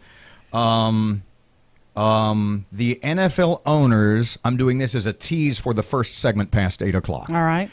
The NFL owners will be getting together for their annual off-season meeting this weekend. One of the things they will address is the national anthem controversy. Do they need a policy? Well, sort of related to that, we have our own national anthem controversy in Shreveport this weekend. I didn't hear about this till you guys told me. More specifically at the Mudbugs game. Uh-huh. And we don't have time for that right now. We'll talk about it later in the first segment past 8 o'clock. Okay. I think we'll read some of the social media posts. And as Matt and I were both there, I'm the PA announcer at Mudbugs games. Matt is the sound producer. You're right. What is your exact title? I think they just call me a DJ, but I do more than that. The guy who hits the CD button and does shots. Yeah. So we'll talk about this. We having both been there. We will discuss this a little more just after 8 o'clock. What does Davy Crockett and Donald Trump and all of us in Shreveport, no, not all of us, some of us in Shreveport, what do all those have in common? Davy Crockett, Donald Trump, some of us in Shreveport. Some of us in Shreveport for now. I haven't worn a coonskin in a while. Google it's on video somewhere. You better hope it never surfaces. Google this for me. Davy Crockett. Davy Crockett, y'all go to hell. And see what comes up. Y'all go to hell. Yeah. You may go to hell, and 9 more great Texas quotes. Okay, go ahead. Read what it says. You may all go to hell, and I will go to Texas. See, Davy Crockett. Oh. Well, Davy, it didn't quite turn out the way you planned, but that's what we're going to kind of discuss. And remember, it didn't turn out quite the way Davy planned. No, it didn't. So, Davy Crockett, and I don't know if you know this or not, Davy Crockett was at one point a congressman from the state of Tennessee. Well, did he win or did he lose his bid? He won, then he lost. Okay, gotcha. And he lost I think he was a one-term congressman from Tennessee. Right. And he lost, and he came up with y'all can go to hell. I'm going to Texas. I'm going to go to Texas. Yeah. But let's talk about the fact that he won the first time. All right. That's how Davy Crockett was not really a politician. He was, to some degree, a frontiersman, certainly a legend. But when I said, how is Davy Crockett like Donald Trump? Davy Crockett got elected on the coattails of his celebrity. If you've seen the movie The Alamo with Billy Bob Thornton as Davy Crockett, in my mind, an incredibly underrated movie, especially Thornton's portrayal of Crockett, where he is a man of legend. There are literally plays based on the exploits of Davy Crockett. Sure. The thing is, Davy Crockett knows them not to be true. I mean, he knows some of them are, but as the story, what's the line in? Is it in one of the Wyatt Earp movies where he says, if it comes down to no, it's in Lonesome Dove, where if it comes down to be the truth and the legend, go with the legend. And so Davy Crockett understands that he is not a victim of his own legend, but actually he is a beneficiary of his own legend. As a result, he runs for Congress and is elected. That makes him sort of like Donald Trump. You follow me? Yeah. Now, it remains to be seen if Donald Trump follows the Davy Crockett road and loses when, he's just not that good at congressman. He's much better being a legend. Right. So Davy, what does he say again? You may go to hell and I'll go to Texas. Okay. I don't like what saying do a lot hell. of Shreveport people say right now? Y'all can go to hell. Yeah, I'm getting out of here. I'm moving to Texas. Yeah. And I'm not going to mention names. There are people whose reputations we could damage if we said their names. I know two pretty good friends of mine who are on the verge of selling their houses here and moving 20 miles down the road. I've got a close friend in South Bossier, very prominent, decided they're going to Texas. Okay, I just want you guys to think about this. Y'all can go to hell. I'm going to Texas. You're not, are you? No, not me. Okay, not me. But some people that we know and some very well-known folks. The point I'm making is this. Think twice about moving. Think twice before you pack up and move 20 miles down the road. Think about, to a lesser extreme, your own life. Davy said, y'all can go to hell. I'm going to Texas. If Davy hadn't tell everybody, you can tell him to go to hell. If Davy hadn't gone to Texas, he wouldn't have died. Things don't always turn out the way you plan.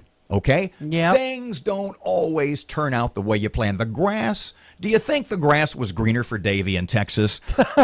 Not exactly. Not quite. You follow me? Yeah. All I'm saying is, don't give up on Shreveport. Maybe just yet. Maybe, just maybe, like Davy Crockett, moving 20 miles down the road, just might not turn out quite the way you anticipate. 1017 FM, 710 Keel, 748. Traffic and weather updates and Your Money Now coming up next.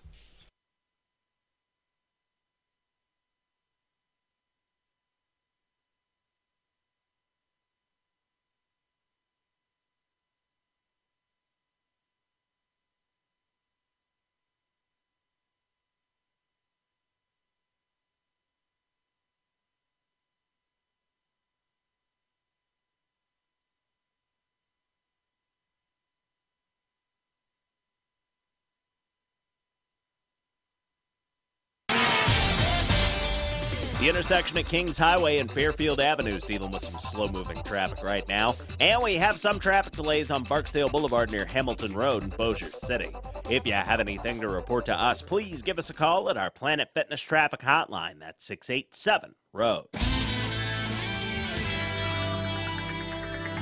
Your AccuWeather.com forecast. Warm today, cloudy skies with a breezy afternoon, high 85. The record is 88, remaining warm and humid, low 69 for tonight. With your AccuWeather.com forecast, I'm meteorologist Heather Zayer.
.752 Keel Sports. Here's Tim. Good morning from the sports desk of 1130 The Tiger. This is Tim Fletcher. LSU finished off a weather-delayed win over Vanderbilt Sunday morning to even their weekend series 1-all, but lost the 7-inning series ender 1-zip.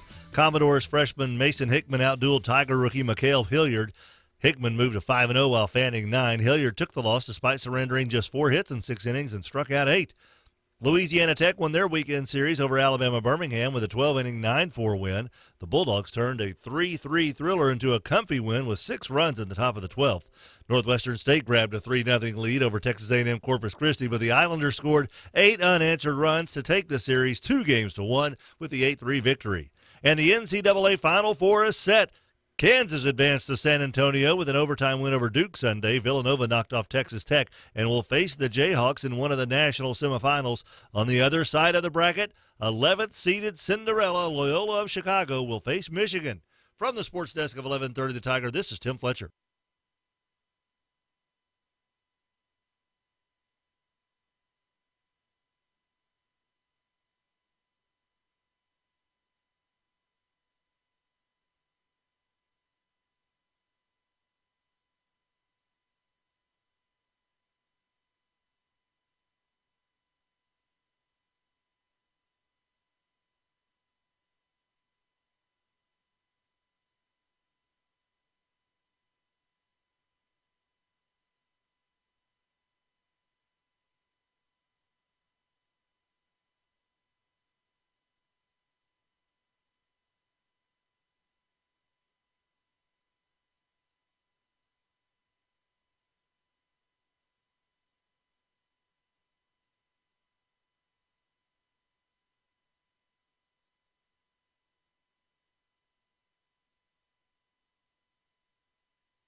1017 FM and 710 Keel, Robert and Erin, 754. Okay, so Easter is... Oh, man, I'm so counting excited. Monday. We can't count Monday. Sunday. Oh, no, what I'm thinking is, How many when I days? figure out how many days till something, even if it's like 7 or 8 o'clock in the morning, I consider that day done. Yes. So Tuesday, Wednesday, Thursday, Friday, you've got 4 days. Right. Tell what are we talking about? We are collecting Easter baskets, candy, etc. for youngsters in our town who may not have a visit from the Easter Bunny. We're going to help the folks at Providence House, Project Celebration, Hope Connections. I'm hoping to get by there. We've gotten donations of about 200, 300 Easter baskets. That's climbing. I think Senator Ryan Gaddy's folks dropped off a pile of candy last week, or they're coming today. We still need some candy for the baskets. We've got I'm sitting on all the grass as we speak. Are you really? Yes, is that why I am. you're kind of jacked up? Yeah, I'm jacked up because I'm squishing it down. Yeah. It's a nice cushion, by the way. My son's bought all the grass, and then we've got a lot of people who bought baskets. We need some candy to finish these out. We've got a lot, but to top it all off, if you can help. If you could, like those miniatures, like bags of the minis. Oh, those are great. Absolutely great. A little bit later, Matt and I are going down to the kitchen, to the lounge area. Yeah. And we're going to dump over the vending machine. That's a good idea. It's for a good cause. We'll throw some bags of chips in these. I don't care. Erin sent us. Let them refill it first. We're going to make our deliveries this week. We're going to start loading the baskets up tomorrow, but please drop anything off here at the radio station. We're on Westport Avenue. You can't miss us. 8 to 5. We're not Monday the through one at Friday. the boardwalk. No, we're not the one on Grimmett Drive. Yeah. We're at the one that's about a quarter mile, maybe a little less, past the Cracker Barrel on the left. Come by. We would love for your help, and anything you can give, we'd appreciate. And you're going to distribute on Friday or Saturday? I'm going to start making them Wednesday, probably. Really? Because I've got so many to do. But folks can still drop off through the end of the week. Oh, yeah, through the end of the week, absolutely. 756, 1017 FM and 710 Keel. Time for Sean Hannity on Keel. Turn up your radio. Here's the Sean Hannity Morning Minute. So the Destroy Trump mainstream media, they cannot hide their disdain for President Trump's new national security advisor, former UN ambassador John Bolton. Now, Bolton is a Yale graduate, had previously served the country as the assistant attorney general at the DOJ and as a UN ambassador, just to name a few. So what did the talking heads over at the whole porn fake news network have to say? Well, after the news broke, CNN's Chiron initially stated, breaking news, Trump replaces National Security Advisor McMaster's with Fox News analyst John Bolton. Bolton went on to be dismissed by CNN guests and called a loud hawk. So glad they interrupted their 24/7, 365 stormy coverage news, of course, to insult a seasoned diplomat and civil servant that they don't like because he's a conservative. Check out the Sean Hannity radio show later today, right here. GoToMeeting is the collaborative meeting tool trusted by over 18 million monthly users. But how do we make the concept of 18 million more real for you? Well, if you wanted to travel 18 million miles, you could go to the moon and back 36 times and still have a few miles left over for a detour. $18 million could buy you 4.5 million non-fat iced lattes, which would keep you caffeinated from now until the end of your career. Or if you took 18 million standing desk breaks, well, you'd probably be in great shape. Visit GoToMeeting.com to learn why so many people trust us to help them get work done. Every business needs great people, and the better way to find them. Something better than posting your job online and just praying for the right people to see it. ZipRecruiter revolutionized hiring. Their technology finds great candidates for you. No wonder 80% of employers who post a job on ZipRecruiter get a quality candidate through the site in just one day. Goodbye post and pray. Hello ZipRecruiter, the smartest way to hire. Try it for free today at ZipRecruiter.com/free. That's ZipRecruiter.com/free. 1017 FM and 710 Keel, the place to get in-depth coverage of the stories that matter. This is Shreveport City Councilman Jeff Everson, and I love listening to Robert and Erin in the morning. They keep our community knowing about the important decisions that are being made, and they're a lot of fun to listen to. We are Keel, 1017 FM and 710 Keel.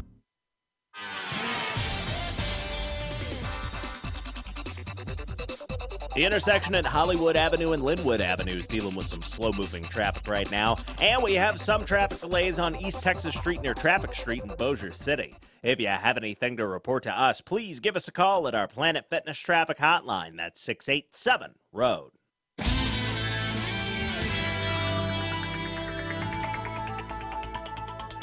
Your AccuWeather.com forecast. Warm today, cloudy skies with a breezy afternoon, high 85. The record is 88, remaining warm and humid, low 69 for tonight.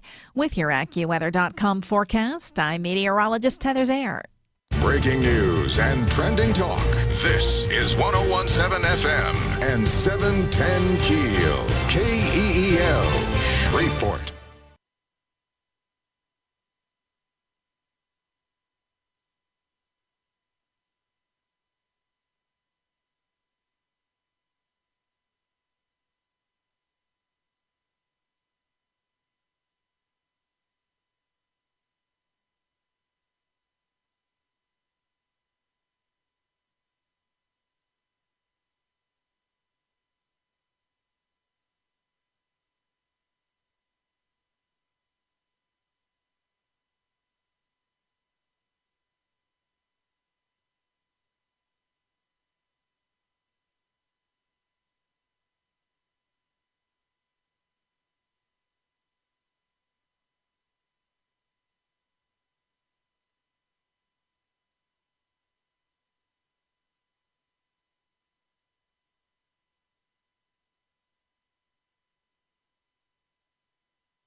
Three past 8 o'clock, Robert and Erin, 1017 FM and 710 KEEL. Miss Erin has local news in just seconds. The school board denies a tax break. We'll talk more about that. Stormy Daniels stormed through Shreveport, and she's been commenting about her alleged affair with President Trump. And a shooting victim gives to the hospital that saved his life. $1 for Stormy just doesn't seem enough. Lauren Scott is sort of a big economist guy down South Louisiana, and he's going to talk to us a couple of seconds about the Potemkin village of economic flourishment. Or deflourishment. Nobody in Baton Rouge gets to complain. Not that he is. No. But we'll talk about that. Is the economy in the state as good as it seems to some? Fletcher in sports and traffic and weather. Oh, I forgot about the national anthem controversy, too. Oh, yeah. Coming up this hour right here on KEEL.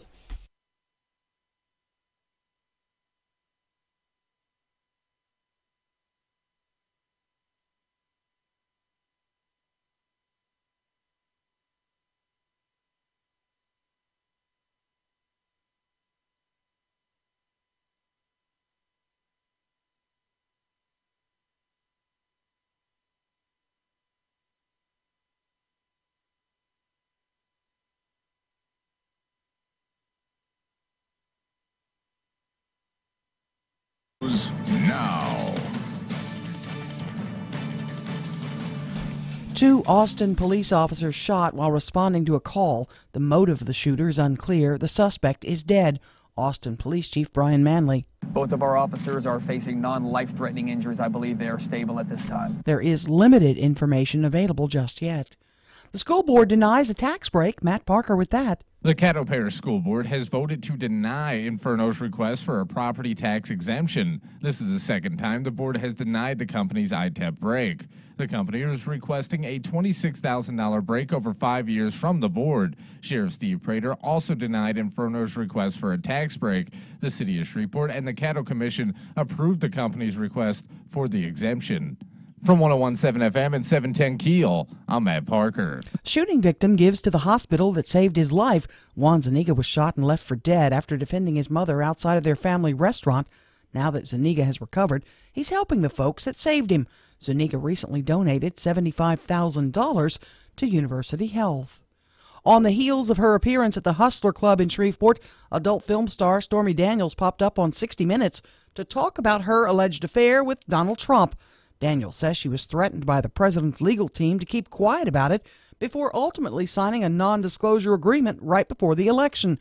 Daniels describes being threatened back in 2011. I was in a parking lot and a guy walked up on me and said to me, "Leave Trump alone, forget the story." And then he leaned around and looked at my daughter and said, "It's a beautiful little girl. It'd be a shame if something happened to her mom." And then he was gone. The president has repeatedly denied having an affair with Daniels. Good news on the jobs front. The governor says the state has the second largest monthly unemployment decline in the country for February. But LSU economist Dr. Lauren Scott says the numbers aren't as rosy in towns where construction has slowed. The problem in Baton Rouge, frankly, is the industrial construction. And construction numbers, when I looked at them, were down like 6,600. The unemployment rate was 4.5%, over a full percent lower than in February of last year. 8 Louisiana communities are officially Louisiana retirement certified areas. Shreveport-Bossier is on the list. Lieutenant Governor Billy Nungesser says he's intending to file a bill in which a specific scratch-off lottery ticket would be used to raise money to be used toward retirees and the improvement of these communities. In other states, I've seen people actually that don't buy lottery tickets will buy them because the money doesn't get lost in Baton Rouge. It will go to a group of people that will serve the needs of those people. Natchitoches, Ruston also making the list. Folks rally in Shreveport to end gun violence. Hundreds of local students, parents, and concerned citizens gathered at the courthouse to rally against gun violence. Several students and parents spoke during the event, expressing their concerns and fears. A Russian official says 48 people confirmed dead from a fire at a shopping mall in a Siberian city. Estimated more than 10,000 people showed up to Betty, Virginia Park this weekend for a huge crawfish festival. According to an organizer, the community came together to bond over their love of music, beer, and spicy crustaceans. And someone in South Louisiana now a millionaire. According to lottery officials, a winning Powerball ticket was purchased in the Lafayette area. That ticket's worth nearly $56 million, or about $34 million if they take the lump sum. I'm Erin McCarty on 101.7 FM and 710 KEEL.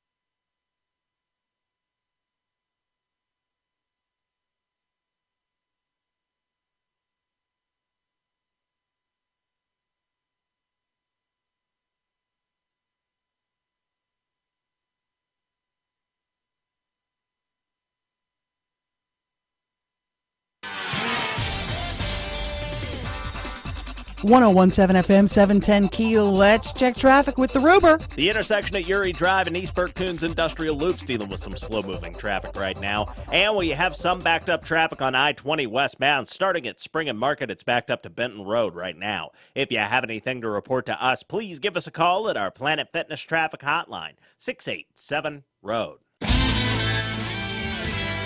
Your AccuWeather.com forecast. Warm today, cloudy skies with a breezy afternoon, high 85. The record is 88, remaining warm and humid, low 69 for tonight. With your AccuWeather.com forecast, I'm meteorologist Heather Zaire.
.101.7 FM and 710 Keel. Robert J. Wright and Erin McCarty, Shreveport Security Systems text line ablazing this morning, 318-392-1884.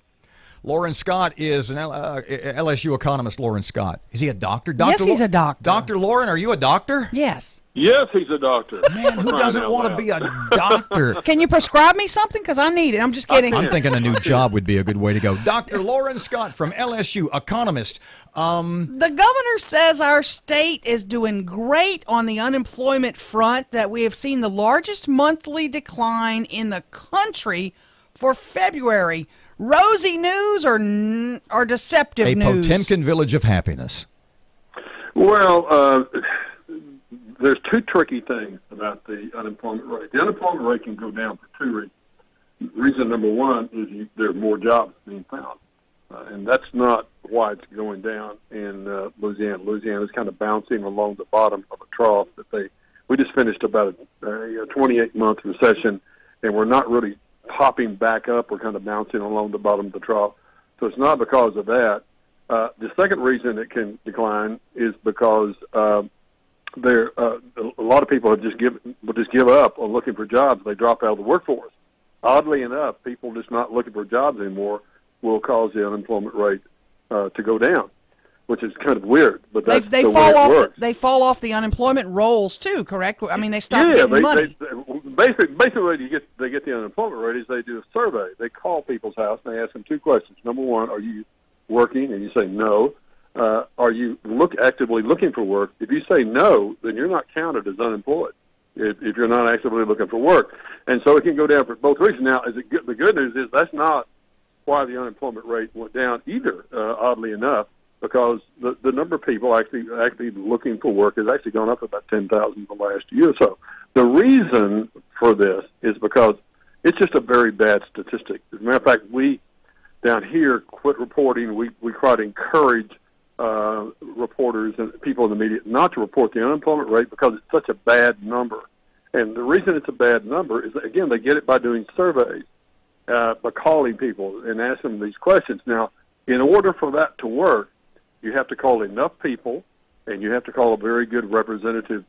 You have to call people that are representative of the number of the people that are in your state. So basically, the sample size is so small in Louisiana that you get numbers that are sometimes just crazy. They're just counter to what's going on. And I think this is one of those statistics that's counter to what's really going on. So basically, the problem you have is Louisiana's actually going down. The methodology is just so flawed as to make it unreliable. It's just too small. Matter of fact, I think especially when you start looking at unemployment rates by metropolitan area in the United States, in Louisiana, it's really bad. The sample sizes are just way too small. Let's talk about what we encourage people to look at is the employment numbers. Let's talk about that. Those construction jobs, you say some communities are losing those, and that's a sign that we need to watch out for. How are we, Shreveport-Bossier, have you been able to look at some of our numbers with regard to jobs? Yeah, your numbers are still not very good. I mean, you folks peaked back in 2008, believe it or not, and I think you're about 15,000 jobs below where you were in 2008. Of course, something very important happened in 2008, right? You had the big boom associated with the Haynesville Shale. Sure. Just craziness that was going on, but you just lost a lot of really kind of key things. Of course, General Motors shut down during that time period. You've had some reductions in force out at Barksdale. You've had Libby Glass lay off some people. You've just had a number of kind of hits that you've taken, and you haven't quite pulled out and started to make the turn yet. I think you're still down about 2,000 jobs compared to where you were last year. So you guys, Lafayette and Houma, are experiencing hits from the oil and gas side that on the net is what primarily caused the Louisiana economy as whole going into that 28-month recession. And you haven't quite pulled out of it yet.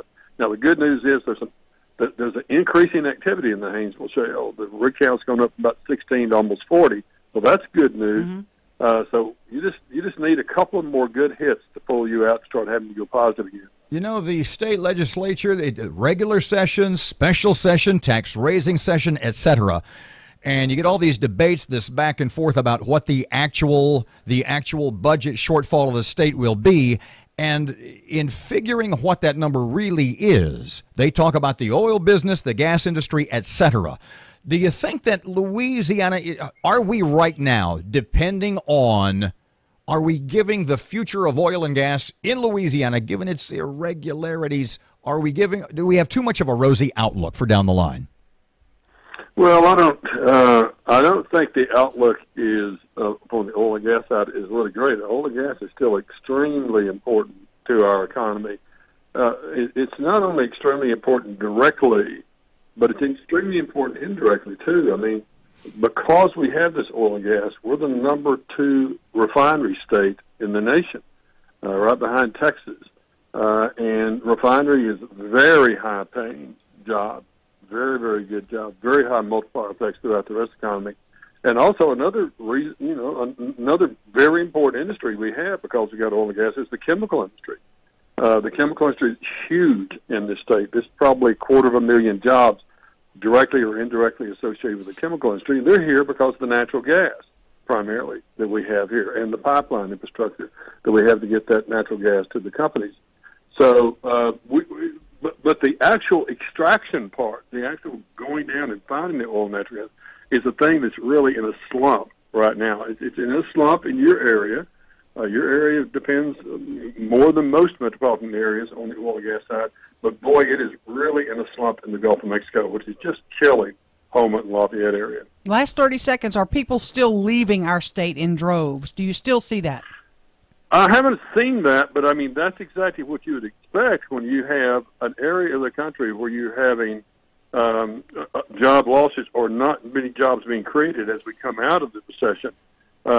There is people tend to follow the pocketbook. They move with the pocketbook. They vote with their pocketbook. And it would not surprise me. I haven't looked at the census statistics lately, but it would not surprise me to find us on the net losing folks because they're going to go where the jobs are. And especially right now, the construction side, which is down in the southern part of the state because a lot of big projects have finished up. Mm-hmm. And so some of those construction jobs are very mobile. They go all over the country. And I think we probably lost some of those too. Dr. Lauren Scott in Orlando this morning. Give Mickey Mouse a kiss for me. Oh, brother. I will do. I was thinking more Minnie, if you don't mind. Okay, Minnie's good. Okay, y'all have a good day. Thanks, Doc. 19 past 8 o'clock, 101.7 FM, 710 KEEL. Here's my... Either way. away. Interspecies dating is icky. Traffic update. Here's Ruben. The intersection at Hollywood Avenue and Linwood Avenue is dealing with some slow-moving traffic right now. And we have some traffic delays on East Texas Street near Traffic Street in Bossier City. If you have anything to report to us, please give us a call at our Planet Fitness traffic hotline. That's 687-ROAD. Your AccuWeather.com forecast. Warm today, cloudy skies with a breezy afternoon, high 85. The record is 88, remaining warm and humid, low 69 for tonight. With your AccuWeather.com forecast, I'm meteorologist Heather Zayer.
Is that where they're filming Leonard Road?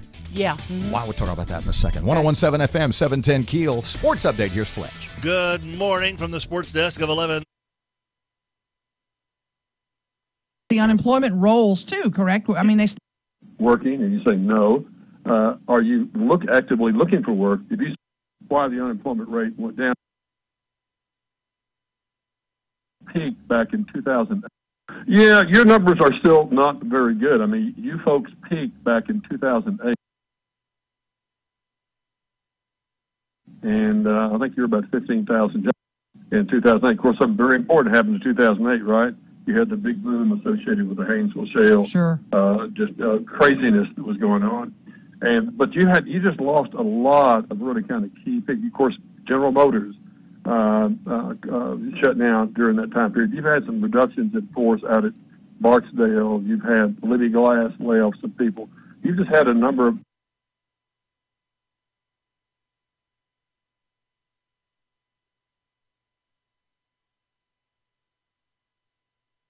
shut down during that time period. You've had some reductions shut down during that time period. You've had some reductions in force out at time period. You've had some reductions during that time period. You've had some reductions in force. You've had some reductions in force out at Barksdale. You've had Libby Glass lay off some people. You've just had a number of kind of hits that you've taken, and you haven't quite pulled out and started to make the turn yet. I think you're still down about 2,000 jobs compared to where you were last year. So you guys, you've had some reductions in force out at Barksdale. You've had Libby Glass lay off some people.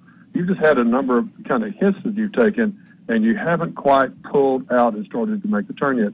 I think you're still down about 2,000 jobs compared to where you were last year. Behind Posado's in Bossier, SIMotorsports.net.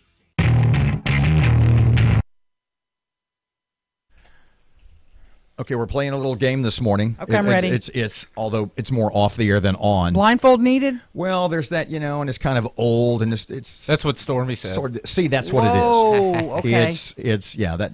Instead of that's what she said, we're doing. Did you go to see Stormy this weekend? No, I don't. Matt, did you go? Evidently, I'm not supporting the Shreveport economy. She was at the Hustler Club, right? Did I say 101.7 FM 710 Keel yet? I don't now remember. you did, yeah. Okay.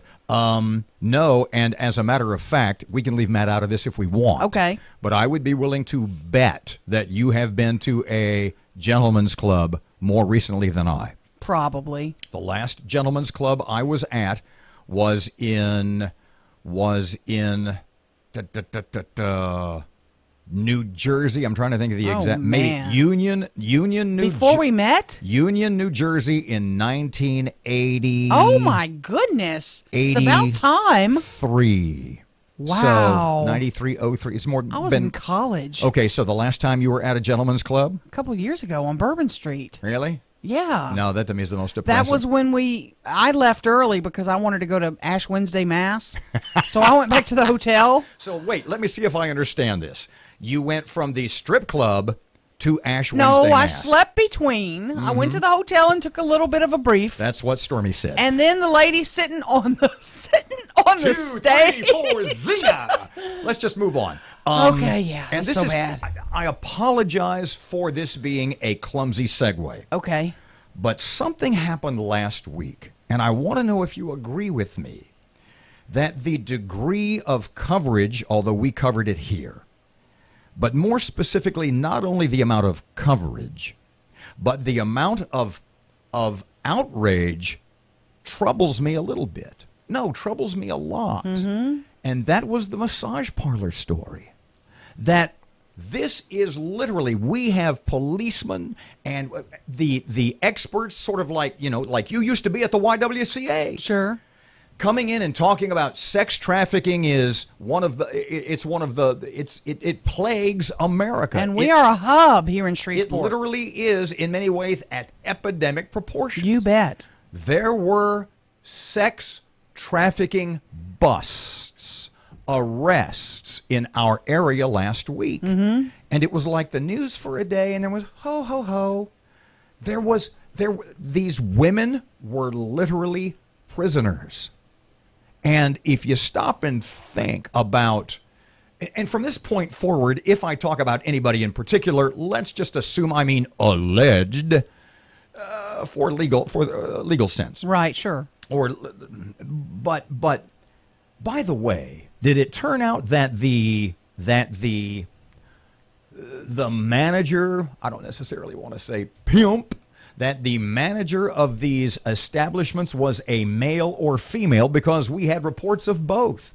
You said you had reported in your newscasts that it was a she. And then we got all these texts that, no, that's a guy, that's a guy. Did we ever clear that up? You said the eye makeup is probably a giveaway. Yeah, I don't know.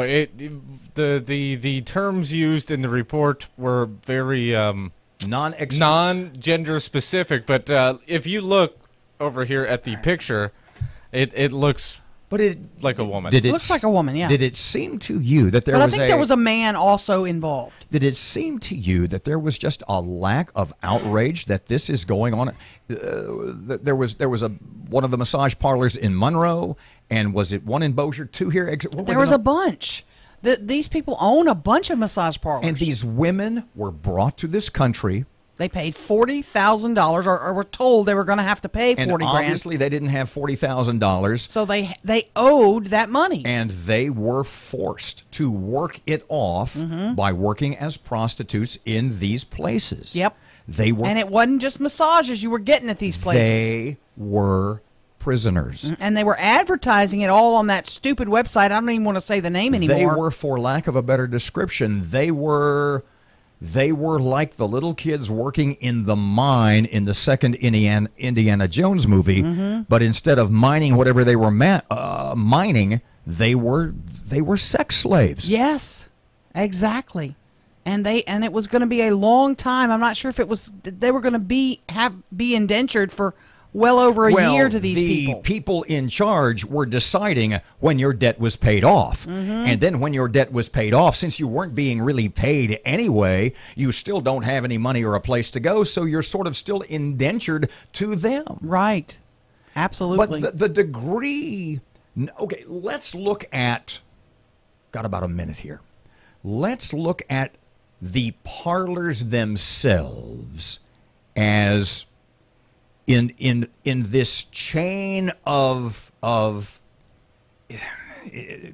this chain of horrible actions at being sort of toward the bottom. Now, in your mind, work your way up. How did the people how did those women, these sex slaves, end up here?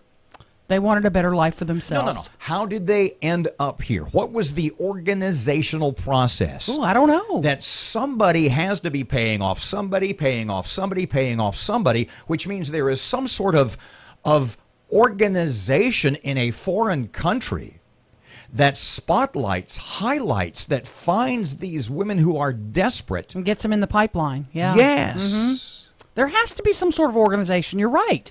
Here's mean, what we're doing in the if U.S. we If you've got are- ladies who want in the pipeline, here's how you do it. If these places in Shreveport or Monroe or wherever it happens to be are sort of at the end of this sewer, where does it begin? Who is looking the other way? Who's being paid off, not only in this country, but in others, to allow this to exist?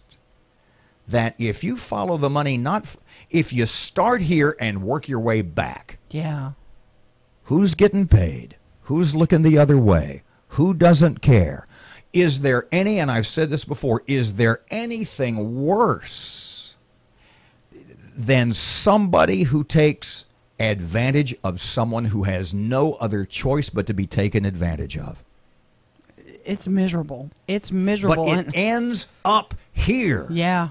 How far back in the other direction does it go? And who's looking the other way, and who's willing to let these women become sex slaves for nothing more than to pad their own wallet or purse? 29 past 8 o'clock, 101.7 FM, 710 Keel. Rubens here. Looking right now at some slow-moving traffic on Texas Avenue near Mansfield Road. And we have some traffic delays on Industrial Drive near Old Minden Road in Bossier City. If you have anything to report to us, accidents, hazards, or closures, give us a call at our Planet Fitness traffic hotline. That's 687-ROAD. Your AccuWeather.com forecast. Cloudy and warm today with a breezy afternoon. High 85. The record is 88. Overcast, warm and humid. Low 69 tonight. With your AccuWeather.com forecast, I'm meteorologist Heather Zayer.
KEEL News now. The governor's office touting the state has the second largest monthly unemployment decline in the country for February. But is it really good news? LSU economist Dr. Lauren Scott says the numbers aren't as rosy. He says the state's economy is based largely on oil and gas. He says the New Orleans job market is being severely affected right now, citing one oil contractor. You have Hornbeck, which runs supply boats out to service these offshore facilities. Of the 62 boats that they have, 47 of them are tied up right now. The unemployment rate was 4.5%. That's a full percentage point lower than February of last year. This is spring break for Caddo students. DeSoto students are on spring break beginning on Friday. Bossier students had their spring break earlier this month. 2 police officers shot in southeast Austin while responding to a call. It's no longer an active crime scene. Austin Police Chief Brian Manley. That'll be a decision for AISD whether or not they want to have this school schedule impacted here. But the neighborhood is safe now and the incident is concluded. There's just going to be a lengthy investigation that'll take place. The shooter is dead. Caddo School Board voted to deny Inferno's request for property tax exemption. The second time the board has denied the request. The company was requesting a $26,000 tax break over 5 years from the board. Sheriff Steve Prater also denied the request. The City of Shreveport and the Caddo Commission approved the company's request for the exemption. Shooting victim gives to the hospital that saved his life. Matt Parker with that. Juan Zuniga was shot and left for dead after defending his mother outside their family business in Shreveport. Now that Zuniga is recovered, he is helping the folks that saved his life. Zuniga recently donated $75,000 to University Health. The money is from donations collected while he was recovering from his wounds. According to a Facebook post, University Health says they will use the money to buy more life-saving equipment. From 101.7 FM and 710 Keel, I'm Matt Parker. The nationwide gas price on the rise. It's $2.66 regular unleaded, 7-penny increase. Analyst Trilby Lundberg says there's still a big range depending on where you live. In the panel of cities, St. Louis is the low, 222, and San Francisco is the high at 354. She says the increase comes from higher demand, rising crude prices, and the more expensive spring formula for gas. Hundreds of local students, parents, and concerned citizens gathered at the courthouse this weekend to rally against gun violence. Several students and parents spoke during the event, expressing their concerns and fears. The group called for stricter gun laws, saying kids should not be afraid to go to school. The March for Lives was held across the country. It was organized by student survivors of last month's shooting rampage at Marjorie Stoneman Douglas High School in Florida. Cameron Caskey was among the student organizers. He appeared on Fox News Sunday and reflected on what he thinks the march accomplished. I think the best thing to come out of the march was the fact that while it was important to stand for what we believe in, and it was important that the people have come together on this unified front, I think that the fact that young people everywhere were taking initiative, standing up and leading in their communities showed that we've learned that our voices matter. More than 800 marches were held around the country. 8 Louisiana communities officially Louisiana retirement certified areas. Shreveport-Bossier City makes the list. Lieutenant Governor Billy Nungesser says the communities were selected for their quality of life for retiring seniors. Housing available, public safety, crime, public transportation, medical services, health care, volunteer opportunity for seniors, recreational areas, fairs and festivals. Ruston, Natchitoches, and Toledo Bend also made the list. Adult film star Stormy Daniels reveals the details about her alleged sexual encounter with Donald Trump during an interview with 60 Minutes. The actress says Trump was taken with her beauty and wits and compared her to his daughter. But Daniels also says she faced threats from an unidentified man in Las Vegas to keep quiet about the episode. Someone in South Louisiana, now a millionaire. Lottery officials say a winning Powerball ticket was bought in the Lafayette area. It's worth nearly $56 million. I'm Erin McCarty on 101.7 FM and 710 Keel.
Eight 101.7 FM and 710 Keel. Robert J. Wright and Erin McCarty. So they said 10,000 people. That is amazing to me. At Betty, Virginia this weekend for that crawfish deal, and that's... And people want to whine about nothing to do in Shreveport. And 10,000 people show up at Betty, Virginia. 10,000 people show up. So you have an event like that, they're coming. If I'm leaving your name out, I apologize, but Greg Kallenberg, the guy who literally carries Shreveport on his back, and Grant Knuckles was involved, You the bet. Twisted Root guy. Uh-huh. And lots of folks put this on. It was amazing. God. And then downtown on Saturday, I went to Festival Plaza for Gumbo Gladiators. Mm-hmm. And as I said in the 6 o'clock hour, the Northwest Louisiana take on gumbo never ceases to fascinate me in the sense that one of the gumbos that I had tasted like chili. Okay. Now, don't get me wrong. It was good chili. It was chicken and sausage chili. Not gumbo. And if you like chili, it was great gumbo. Mm-hmm. There was another one. It was like chicken enchiladas. Okay. And don't get me wrong. I like chicken enchiladas. And if you like chicken enchiladas, it was great gumbo. Right. Then there was a third one. It was like pulled pork barbecue. Oh, boy. And I like pulled pork barbecue. Mm-hmm. So if you like pulled pork barbecue, it was really good gumbo. You're completely dissing these people. No, I'm not. Yes, you Because- are. No, I've said... They don't think they made pulled pork enchiladas Oh, no. or whatever. They said they would tell you, well, this is my special pulled pork gumbo. And I'm going, oh, okay. Okay. And then the one guy had chopped tomatoes, and it was red. I've said for 100 years, if you want to win a gumbo cook-off in Northwest Louisiana, follow the following. Redder is better. No. Then there was... No. Look, there was one guy who actually said to me, he said, do you want chopped bacon? No, I'm sorry. Do you want bacon bits and chives on your gumbo? So it came with a potato? No. Just the way we do gumbo in Northwest Louisiana. Did anyone plop potato salad in it? Yes, that Did they? was awesome. Did they? That's a real I Cajun. don't like that. There but- was a Lafayette bunch called Lake Garbage. Lake Garbage. I really want to eat that There stuff. was. They put. Yes, they would say, "Do you want rice or potato salad with your?" And I will take man. potato salad every time. Oh. Now there were some awesome gumbos. How about okra? There were the gumbos.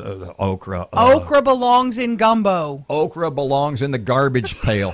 8:41, running a little late. When we get back, there was an actual national anthem controversy in the Arklatex. We will update you there. Traffic time. Here's Ruben. Looking right now at some slow-moving traffic on Texas Avenue near Mansfield Road. And we have some traffic delays on Industrial Drive near Old Minden Road in Bossier City. If you have anything to report to us, accidents, hazards, or closures, give us a call at our Planet Fitness traffic hotline. That's 687-ROAD. Your AccuWeather.com forecast. Warm today, cloudy skies with a breezy afternoon, high 85. The record is 88, remaining warm and humid, low 69 for tonight. With your AccuWeather.com forecast, I'm meteorologist Heather Zaire.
.1017 FM and 710 KEEL. Robert J. Wright and Erin McCarty.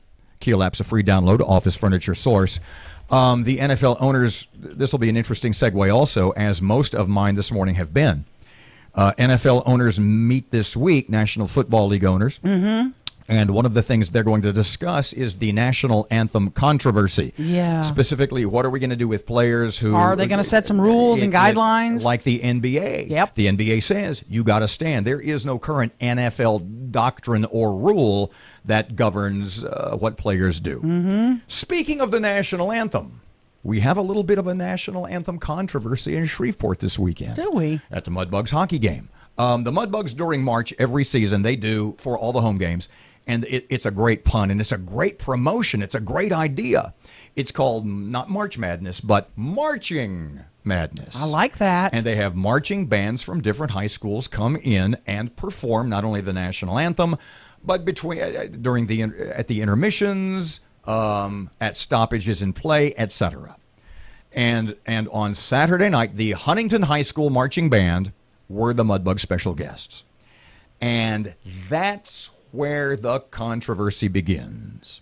Specifically, their version of the national anthem. Yeah. Now, before I sort of describe their anthem or what the band did during the anthem, there were a lot of Mudbugs fans who, I'm not going to say took it the wrong way, because they heard what they heard, and I have an explanation. Okay. Do you have some of the social media posts in front of you regarding, and this is admittedly, like Roy Lang said, man, Huntington High marching band's bringing it. There were a whole bunch of folks who thought they killed it, who knocked it out of the park. Love that band. They were loud, they were enthusiastic, and they played really well. Yep. But there were people who were very critical of their version of the national anthem. Ugh, that was Fergie bad. I don't know what that rendition was, but they should rename it the national anthem to Star America Beautiful Panger. Wow. They're just loud, but not very proud. I mean, there was just a bunch of bad ragging on them comments. Okay, so here's the deal. Point number one. There were, if the band, and it was a rather large band, sure, hence the loudness. What would you say, maybe 15 rows of band members? Yeah, thereabouts. During the national anthem, the front 4 or 5 rows of band members did not stand. And that kind of freaked me out. I have a problem with that. They did not stand. Why? Now, I don't know. So I'm not going to be, I don't know. There beats me. We haven't spoken. Was it because they had their instruments or something? I don't know. We have not spoken to anybody from the school, didn't speak to the band director, didn't ask, what's the reason that 1/3 of your band did not stand for the national anthem? Now, that being said, and I did indeed find that troubling, as did a lot of other folks. Sure. But I want you guys who were there and who are being critical of their version of the national anthem, I want you to consider this, that their version of the national anthem, Huntington High School Marching Band's version of the national anthem, the Star Spangled Banner, it started off, their version, as a ballad.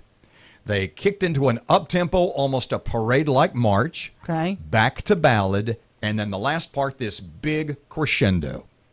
Now, here's where I think most people are getting this, and I will speak bluntly, getting it wrong. All right. I think the problem they had, the Huntington High Marching Band, I think the problem they have is with the acoustics of the building, i.e. George's Pond at Hirsch Coliseum. Sure. They sit from where I am down on the ice, because I'm the PA announcer, and Matt, our producer, is the sound director for Mudbugs games. And I think their version of the anthem fell victim to, bluntly put, the poor acoustics of the building. Okay. In the sense that the part of the band playing harmonies and the part of the band playing percussion drowned out the part of the band playing the melody, meaning dum, dum, dum, dum. Okay, think of it this way. Think of it as your stereo at home, if people still have those. Sure. And you have 2 channels. And your melody channel that you would normally put at 80%, and your harmony and percussion that would normally be at, say, 40%. Okay. That's what you would do to make it right. Juxtapose those. It would drown out the melody. Where the harmony section of the band and the percussion section of the band totally drowned out the part of the band that was playing the melody. If the acoustics, if the mix, and there is no mix, they're just playing, if that had been right, I think the people there who are critical would have loved it, would have heard an entirely different and the way the band intended version of our national anthem. Well, back when Eddie Van Halen was married to Valerie Bertinelli, Van Halen would open their tours here all the time. And the old saying went that the reason they did that is if Van Halen could sound good in the Hirsch, they could sound good anywhere. 849, 1017 FM and 710 Keel traffic and weather updates coming up right now. Here's Ruben. Still keeping an eye right now on some slow-moving traffic on Texas Street in downtown Shreveport. And we have some traffic delays on Shed Road near Airline Drive in Bossier City. If you have anything to report to us, please give us a call at our Planet Fitness traffic hotline. That's 687-ROAD. 849, here's your KeelAccuWeather.com forecast. Let's see, kind of sunny and warm again today. We could be into the low 80s. Right now, 65 at Keel. 80s. Right now, 65 at Keel. I'm Jennifer Kashink.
You're listening to American Ground Radio's Morning Minute. This week, former Vice President Joe Biden said that if he had gone to high school with Donald Trump, he would have taken him out behind the gym and beat him up. These sorts of comments are dehumanizing, and folks do it all the time. They call conservatives racist, greedy, heartless, elitist. Is it really that far to rationalize opening fire on a congressional GOP baseball practice when this is what you think of conservatives? Is it that far of a stretch to set the campus on fire where a conservative talk is being held, or telling marchers in Washington that you've thought an awful lot about blowing up the White House? Joe Biden's old boss used to say we must disagree without being disagreeable. Joe Biden failed that very simple test. American Ground Radio, where building a better America begins with building a better us. Return each weeknight from 6 to 7 p.m. with Louis R. Avalone and Stephen Parr on 1017 FM and 710 Keel, and streaming live at keelnews.com. Hey there, Robert J. Wright and Erin McCarty for Twin City Appliance. Let's get back to Twin City Appliance basics for a couple of seconds. All righty. The techs at Twin City Appliance are factory trained throughout the year, i.e. they go back to school for the latest updates in the major appliances, any and or all they service. Mm-hmm. There are many each year from the manufacturers, i.e. equipment updates. Mm-hmm. Only the authorized servicers are allowed to attend these schools, and we, meaning Twin City, attend them all. Here's the impressive part. Not only that they send them back to school, all the Twin City techs are certified to the highest level currently offered. And each one of the techs works a given area. In fact, you're going to see the same person every time you have a service issue. So imagine, because this is legit, each and every Twin City Appliance tech Not only do they have to pass a certification test, they have to pass a certification test given by the manufacturer and make at least an 80%. Give Twin City a call. 318-688-0253 or check them out at twincityappliance.com.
We're just going to go now because your logic is really frustrating both Matt and myself. That's my job. No, it's not. I'm supposed to frustrate you. So you back at the hotel today? How's the construction No, going? I'm going home today. Part of the floor will be in upstairs, and I think I may actually be able to sleep up there. Oh, my gosh. I'm excited. The largest single construction project going on currently in the Arklatex is at my damn house. Is at Erin's house. Back tomorrow morning, 6 till 9, 8:57, employing thousands. Back tomorrow morning, 6 till 9, Robert and Erin, 101.7 FM and 710 Keel. Here's Kim Commando. As Facebook's problems move from bad to worse, we may well be witnessing a landmark change in the foundational rules that all of big tech lives by. Kim Commando with your Monday Consumer Tech Update.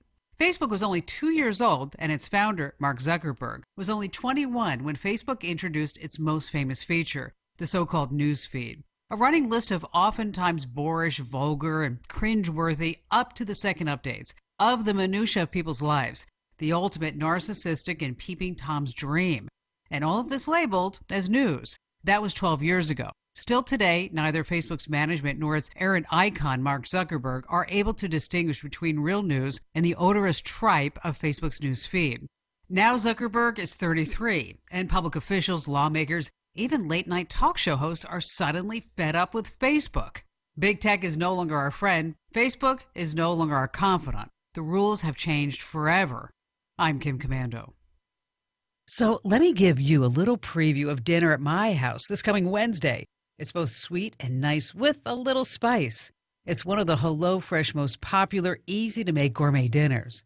The pineapple poblano beef tacos prepared with a perfect blend of earthy spices and all topped with a fruity, fresh pineapple salsa.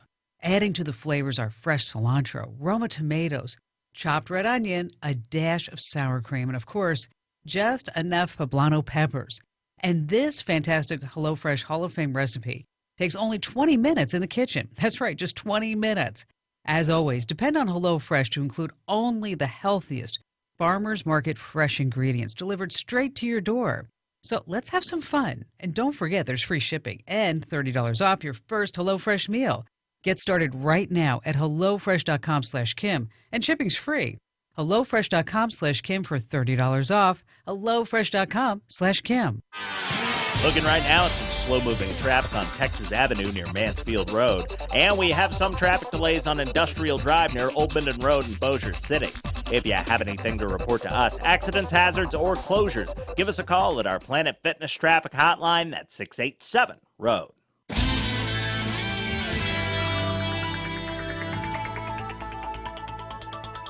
Your AccuWeather.com forecast. Warm today, cloudy skies with a breezy afternoon, high 85. The record is 88, remaining warm and humid, low 69 for tonight. With your AccuWeather.com forecast, I'm meteorologist Heather Zaire. Breaking news and trending talk. This is 101.7 FM and 7